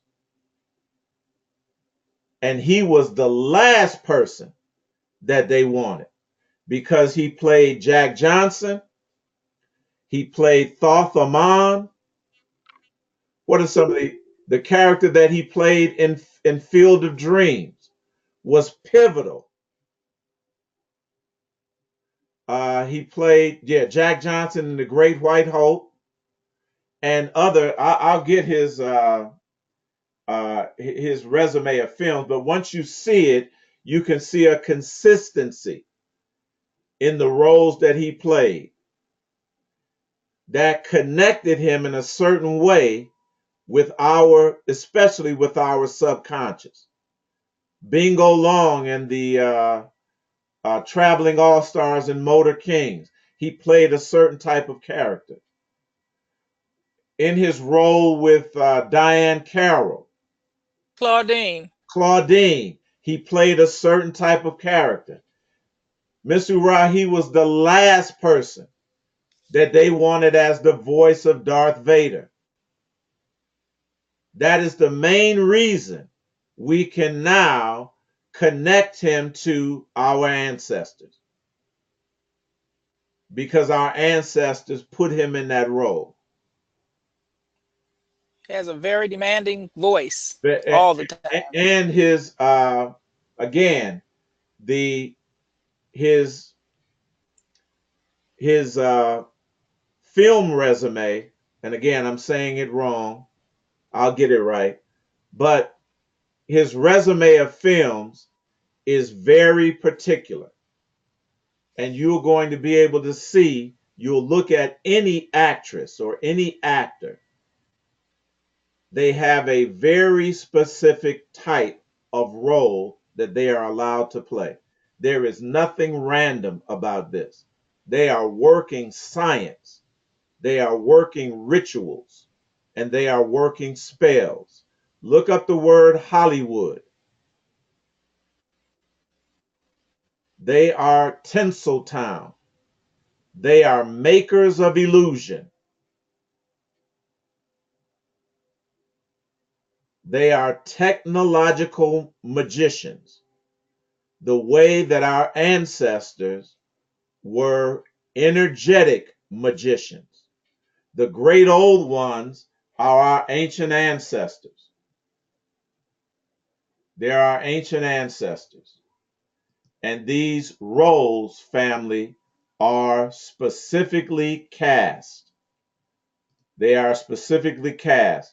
And you'll see it. The great old ones equal your ancient ancestors. This is a quote. What I'm quoting here is a quote from a book called The Two Babylons. And it begins like this: the reason for the double representation of the God I cannot enter into. The writer can enter into it, but he doesn't want to enter into it. And we'll talk about this in more detail once we come back to this. But it must be evident from the words of Virgil already quoted that the figures having their heads encircled with rays, in other words, that have the halo or the rays coming out from their head, represent the fire god. Water first, fire next time, or sun divinity. And what is worthy of special note is that these fire gods are black. The color thereby identifying them with the Ethiopian or the black python. Python is an ancient word or an earlier word or a root word of the word python, which is translated as serpent. While, as the author of Pompeii himself admits, these same black fire gods are represented by two huge serpents. This is James Earl Jones in Conan the Barbarian. What does he have on the top of his helmet? Well, first of all, that's right. But in the middle, he has the sun and then the serpent. I'm telling you, he was the last person that they wanted to do the voice of Darth Vader. But our ancestors are doing this. And he has a helmet on similar to Darth Vader, or wearing a helmet like Darth Vader. And here he is seen demonstrating the power of shape-shifting as Thoth-Amon, who was a fictional character created by Robert E. Howard. He is an evil wizard in the Phoenix of the Sword, the first of the Conan of Cimmerian series. We'll get into Conan, that mythology, a little bit later, but that refers to us as well. He is often used as Conan's archenemy in derivative works, but the two characters never met in any of Howard's original stories. That's the way that they wanted to keep it. However, most likely derived from the character's name from the Egyptian deities. Thoth and Amon. Thoth-Amon was the foremost sorcerer of the Stygian culture. And again, this is based on all allegories and myths are based on our ancient ancestors that actually from that what? Satya Yuga period. Which Howard set up as the ancestors of the ancient Egyptian civilization. So they're letting you know that they know that these are our ancestors. Thoth-Amon was a worshiper of a god he referred to as Father Set. While this must derive from the Egyptian deity Set, Howard transforms him into a serpent god. So these great old ones are defined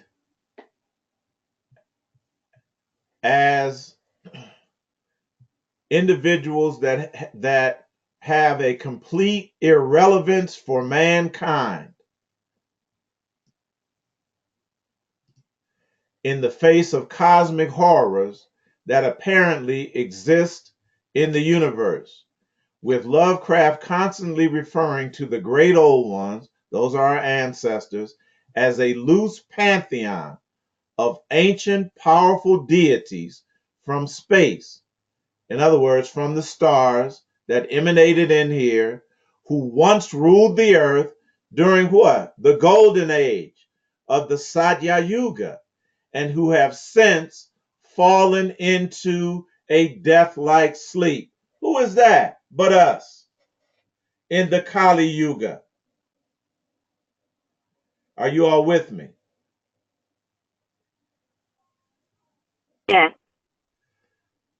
Absolutely. Okay, Eitai. All right. So I'm going to show you where in the so that we really get this in the template that H.P. Lovecraft established, and I think I have it in this document, maybe not. Hold on.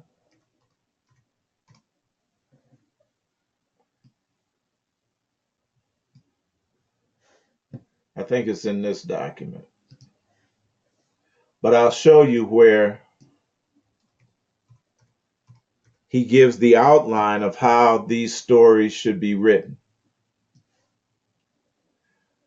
Because there's a major theme that he follows. First of all, forbidden knowledge.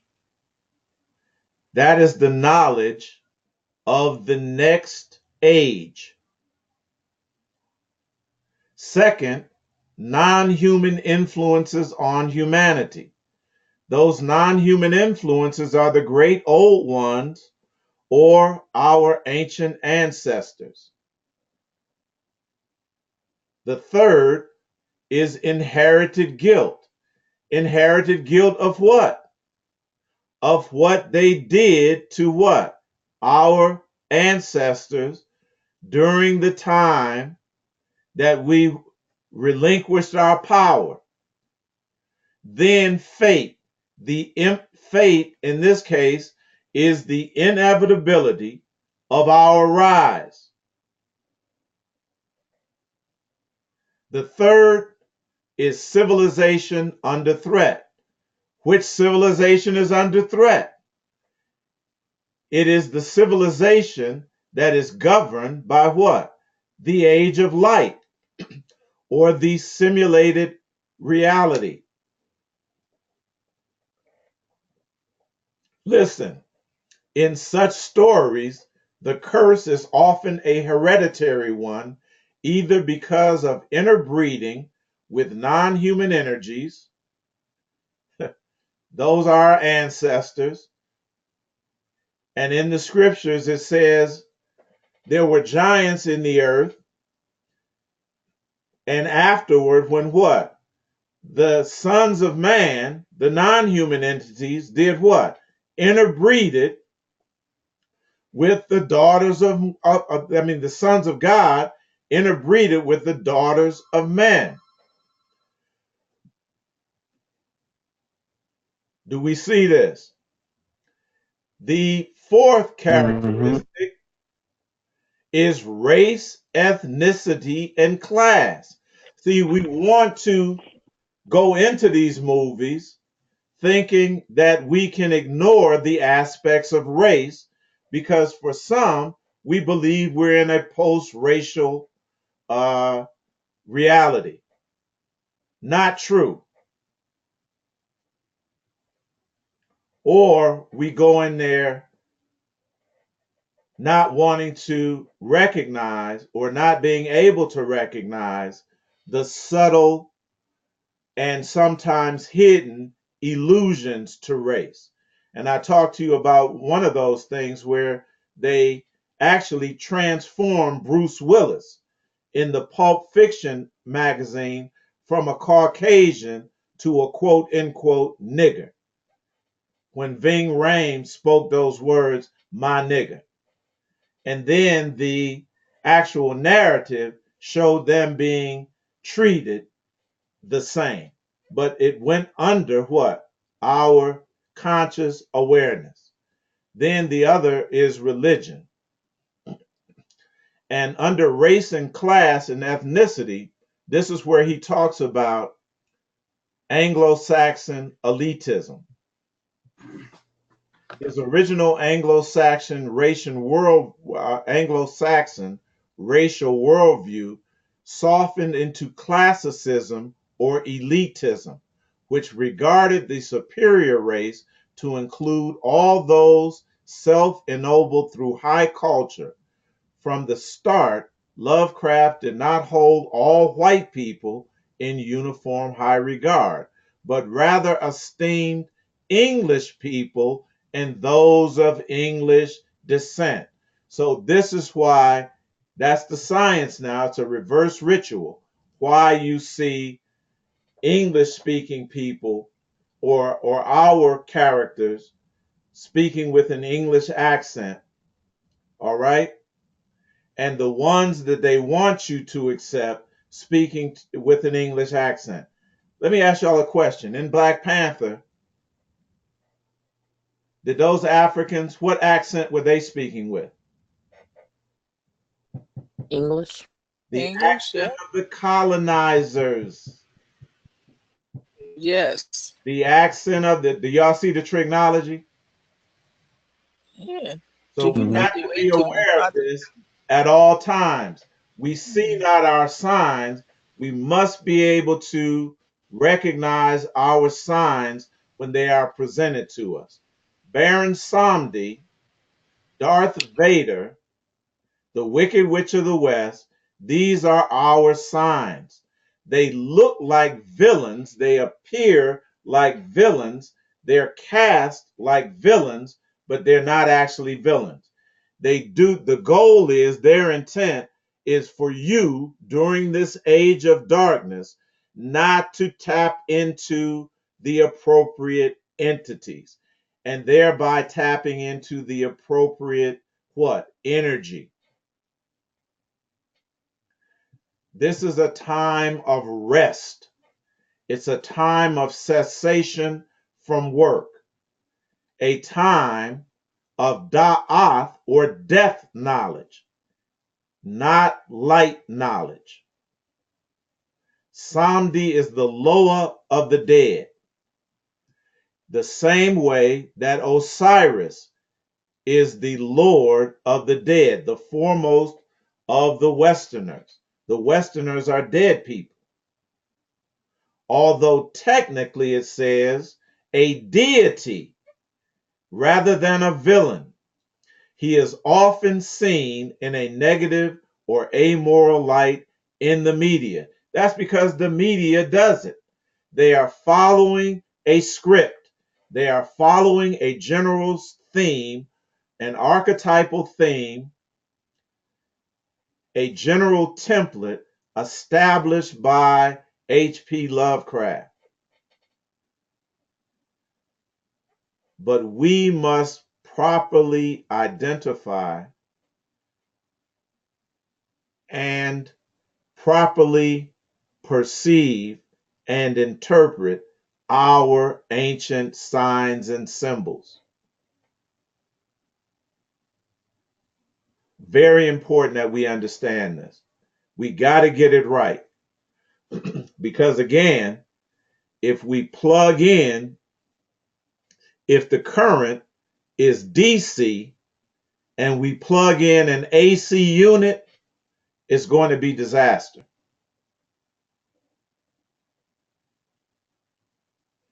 So, the scriptural references: Genesis 2, 1 through 3, thus the heavens and the earth were finished. They ended, and all the host of them. And the seventh day God ended again his work which he had made, and he rested. So the same way that God ended, which is our Father, our higher self, we must understand when it's time to end human work. Under what? The simulated reality. John 1, speaking of Yeshua. Pardon me 1 second, family. I'm going to pause. Okay.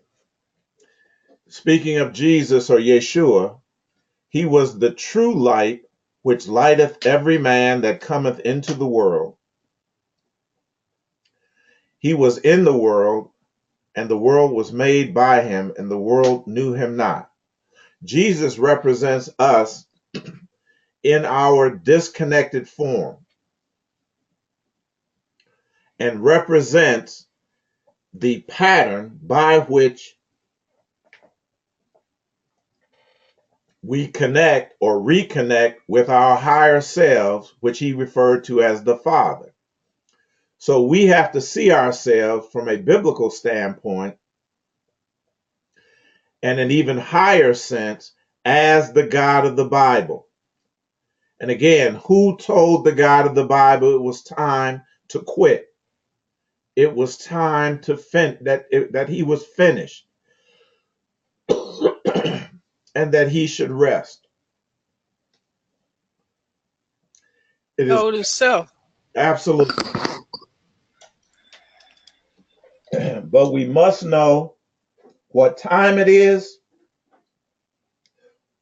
where we are in a particular cycle, what season we're in, and we must know precisely, clearly, what it is that we came in, that we emanated in here to do. And like Jesus, we should be clear on what our particular mission is, what the will of the higher self is.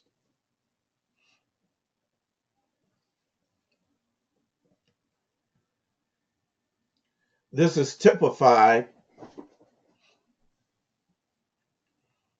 by a New Testament narrative, and I'm looking and seeing, and I didn't put the chapter in, but I'll get that to you later,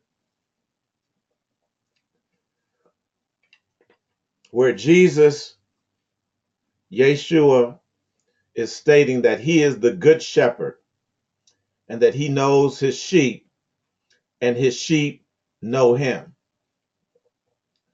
Verse 15, as the Father knoweth me, even so I the Father, and I lay down my life for the sheep. This is talking about how Jesus had to what?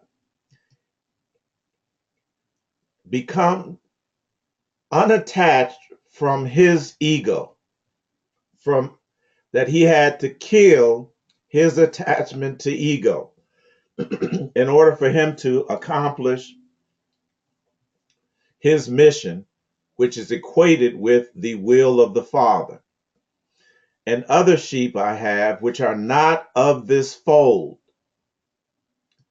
them also I must bring.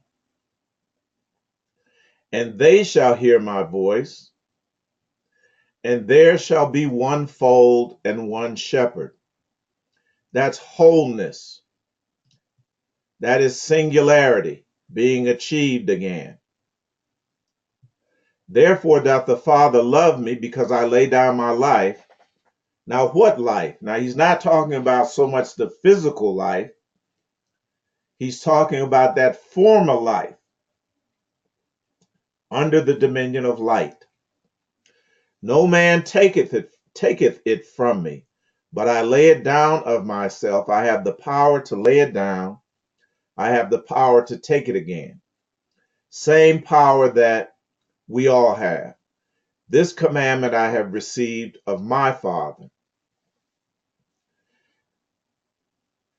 Then, typically, there was a division, therefore, among the Jews for these sayings.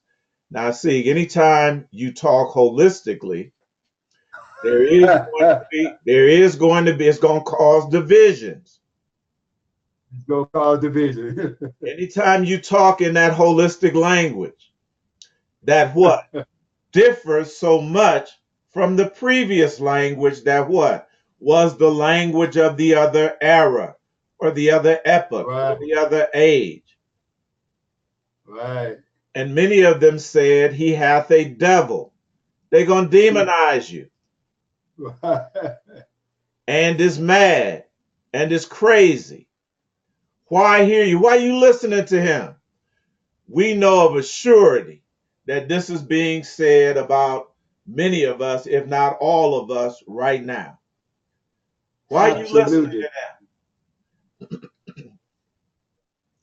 Others said, these are not the words of him that hath a devil. Can the devil open the eyes of the blind?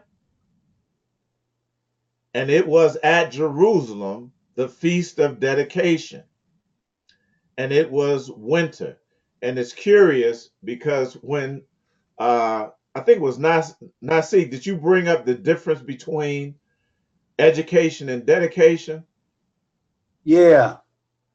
So again, this word dedication, the feast of dedication. Right. So this puts this right into what? The context of what we're going through now. Yeah. Jesus walked into the temple in Solomon's porch. Then came the Jews round about him and said unto him, how long dost thou make us doubt?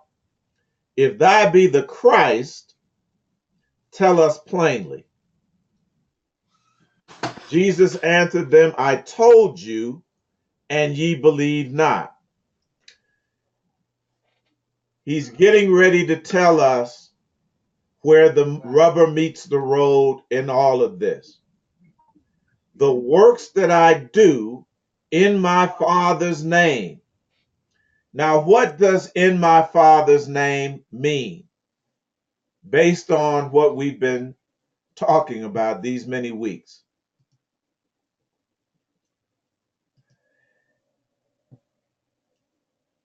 In my Father's name.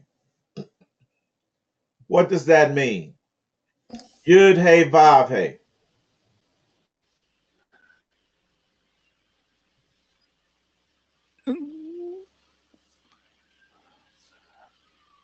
So with the organic knowledge that we have or are getting Absolutely. now?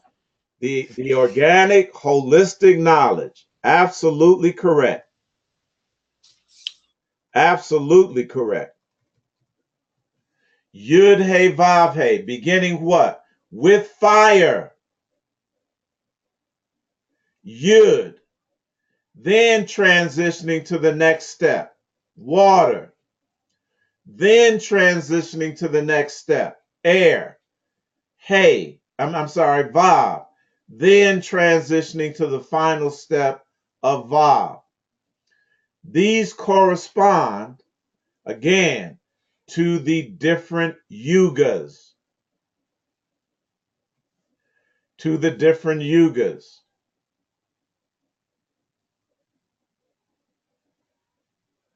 So again, absolutely correct. He's talking about the works or the results that he is getting from a holistic attitude, a holistic perception, a holistic language.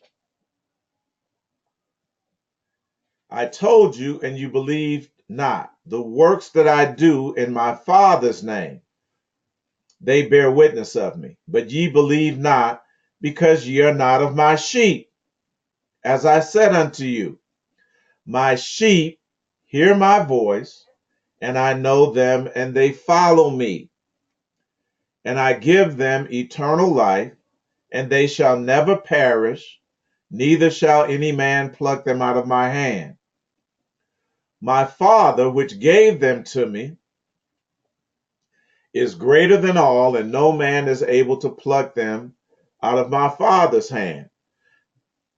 Now listen, here it comes. Here comes the kicker. I and my Father are one. Echad. Indivisible. Indistinguishable. Inseparable. Then the Jews took up stones again to stone him. And Jesus answered them, many good works I have shown you from my Father. For which of these works do ye stone me? The Jews answered him, saying, For a good work we stone thee not, but for blasphemy, because that thou, being a man, maketh thyself God. But see, this is the pivotal step in the process that we all need to make. Again, in the current or the former age, everything was literal. We had a clear distinction that separated us from what? God. So when we come along saying that we are divine beings, that we are eternal, and that we emanated from wholeness into duality, thus creating a separation between our material self and our divine non-material self, that is a large breach to connect. That is not an easy integration to make. Again, because we have been so entrained, and it just doesn't end. Just like I pointed out, it just does not end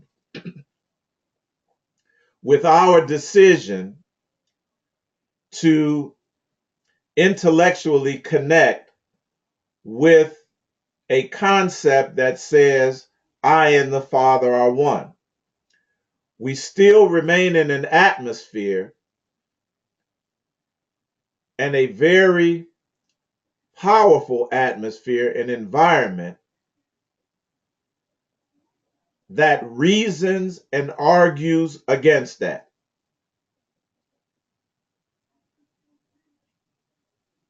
We must understand that we are not in an environment, not in a culture, not in a civilization that rewards that notion.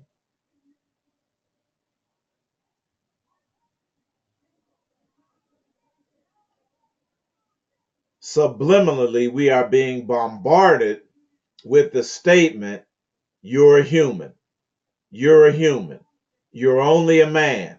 And sometimes we say it. And if we don't say it, we think it. When we make a mistake, I'm only human, we find ourselves speaking against that thing that we are supposed to be what? Trying to connect with. So again, it's more than just a notion. Jesus answered them, is it not written in your law, I said ye are gods? But again, let's stop there. How many of us will make that statement from a first person perspective? How many of us include that in our positive affirmations or our mantras? To say it just like that, I'm a God. I do it now. I used to be afraid to do it before. Absolutely. See that fear in us it's been programmed very deeply into our subconscious. So we know what work we have to do now. Okay. And I learned to do that during my rites of passage. okay. Yeah. This is what is required now. This is what's required now.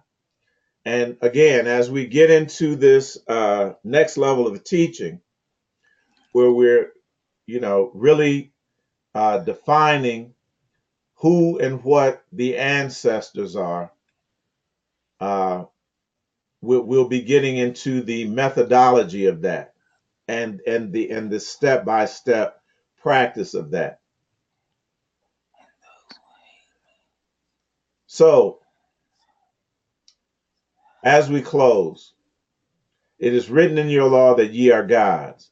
If he called them gods, unto whom the word of God came, and the scriptures cannot be broken, say ye of him whom the Father hath sanctified and sent into the world, thou blasphemest, because I said, I am the Son of God. If I do not the works of my Father, believe me not. This is what's going to come down to, family. The works are going to have to testify for you. Divine people do divine things. Divine people do divine things. Gods do God stuff. And stop doing human stuff. It don't mix. But if I do, though ye believe me not. But if I do, though ye believe me not, believe the works, that ye may know and believe that the Father is in me and I in him. Therefore, they couldn't take it. Therefore, they sought again to take him, but he escaped out of their hands. Genesis 1:14, and God said, let there be lights in the firmament of heaven to divide the day from night. Let them be for signs and for seasons and for days and for years. We are the signs. We determine the signs, the seasons. We are those signs that our ancestors were referring to when they did what? When they made up the signs. Right, right. And when they set the signs. Bind up the testimony, seal the law among whom? My disciples, not among everyone. And I will wait upon the Lord that hideth his face from the house of Jacob, and I will look for him. Behold, I and the children whom the Lord hath given me are for signs and for wonders, for miracle working in Israel from the Lord of hosts that dwelleth in Mount Zion. And when they shall say unto you, seek unto them that have familiar spirits, and unto wizards that peep and mutter, should not a people seek unto their God, go to their source, for the living to the dead, to the law and the testimony? This is where we've been going, family, to establish what? This prophetic framework to understand exactly where we are in the time cycle. If they speak not according to this word, or again, if they don't fit into this prophetic framework, it is because there is no light in them. 70 weeks, Daniel 9:24. 70 weeks or 70 Shabbats or Sabbaths are determined upon thy people and upon thy holy city. To do what? Finish the transgression. This has to do with the flaw, family. To make an end of sins has to do with the flaw and the results of the flaw, and to make reconciliation with inequity, again, or for inequity, again, has to do directly with the correction of this flaw, and to bring in everlasting righteousness, and to seal up vision and prophecy. In other words, to bring it to an end, and then to anoint the most holy. Going out So, again. hello? Kane, it was going out again. I think. Were you talking? Yes. Okay, it's saying we have a slow connection. Correct. All right. But Daniel 9:24 is bringing up right up to the present date in the prophetic sequence and the prophetic timetable. Daniel 12 does that too. And it lets us know that up until this time, the time of the end, that what? The words were shut up, the book was sealed, and that, like now, knowledge is increasing. And then they give us some very special hints at the end. So again, getting back as we close to in the name of our God,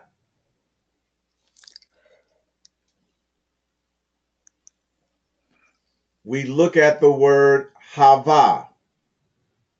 Nasik talked to us about the Nephilim and how they were related to what? The fall. The Nun is associated with the concept of Nephala, the fall, the existential,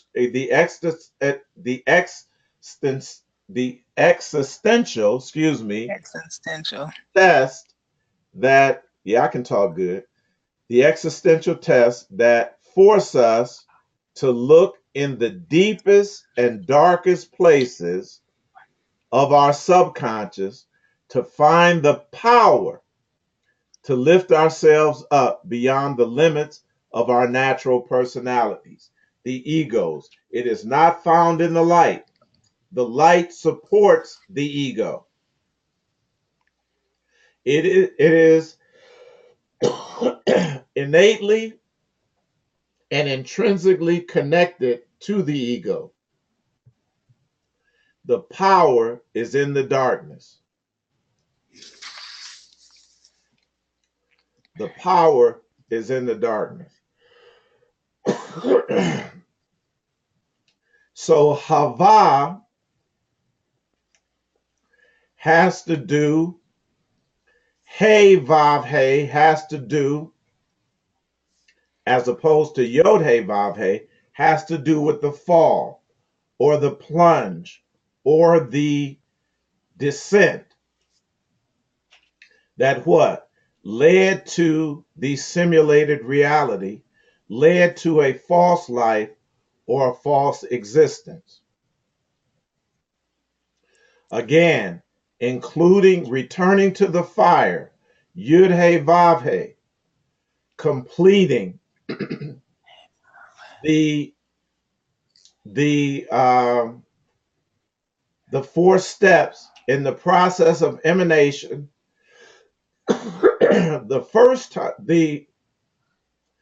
The next time, or in this next age, as we instruct individuals to emanate into the world, it must be of the complete process. The complete process, no longer bypassing the first stage into the second stage, but completing the stage and creating what? A complete, whole, and new man and woman. So the name of our God, the name of their God is Hava. That has to do with the fall. The name of our God is complete, is whole, and has to do not with the descent, but with the ascension. So with that, I'm going to say wholeness,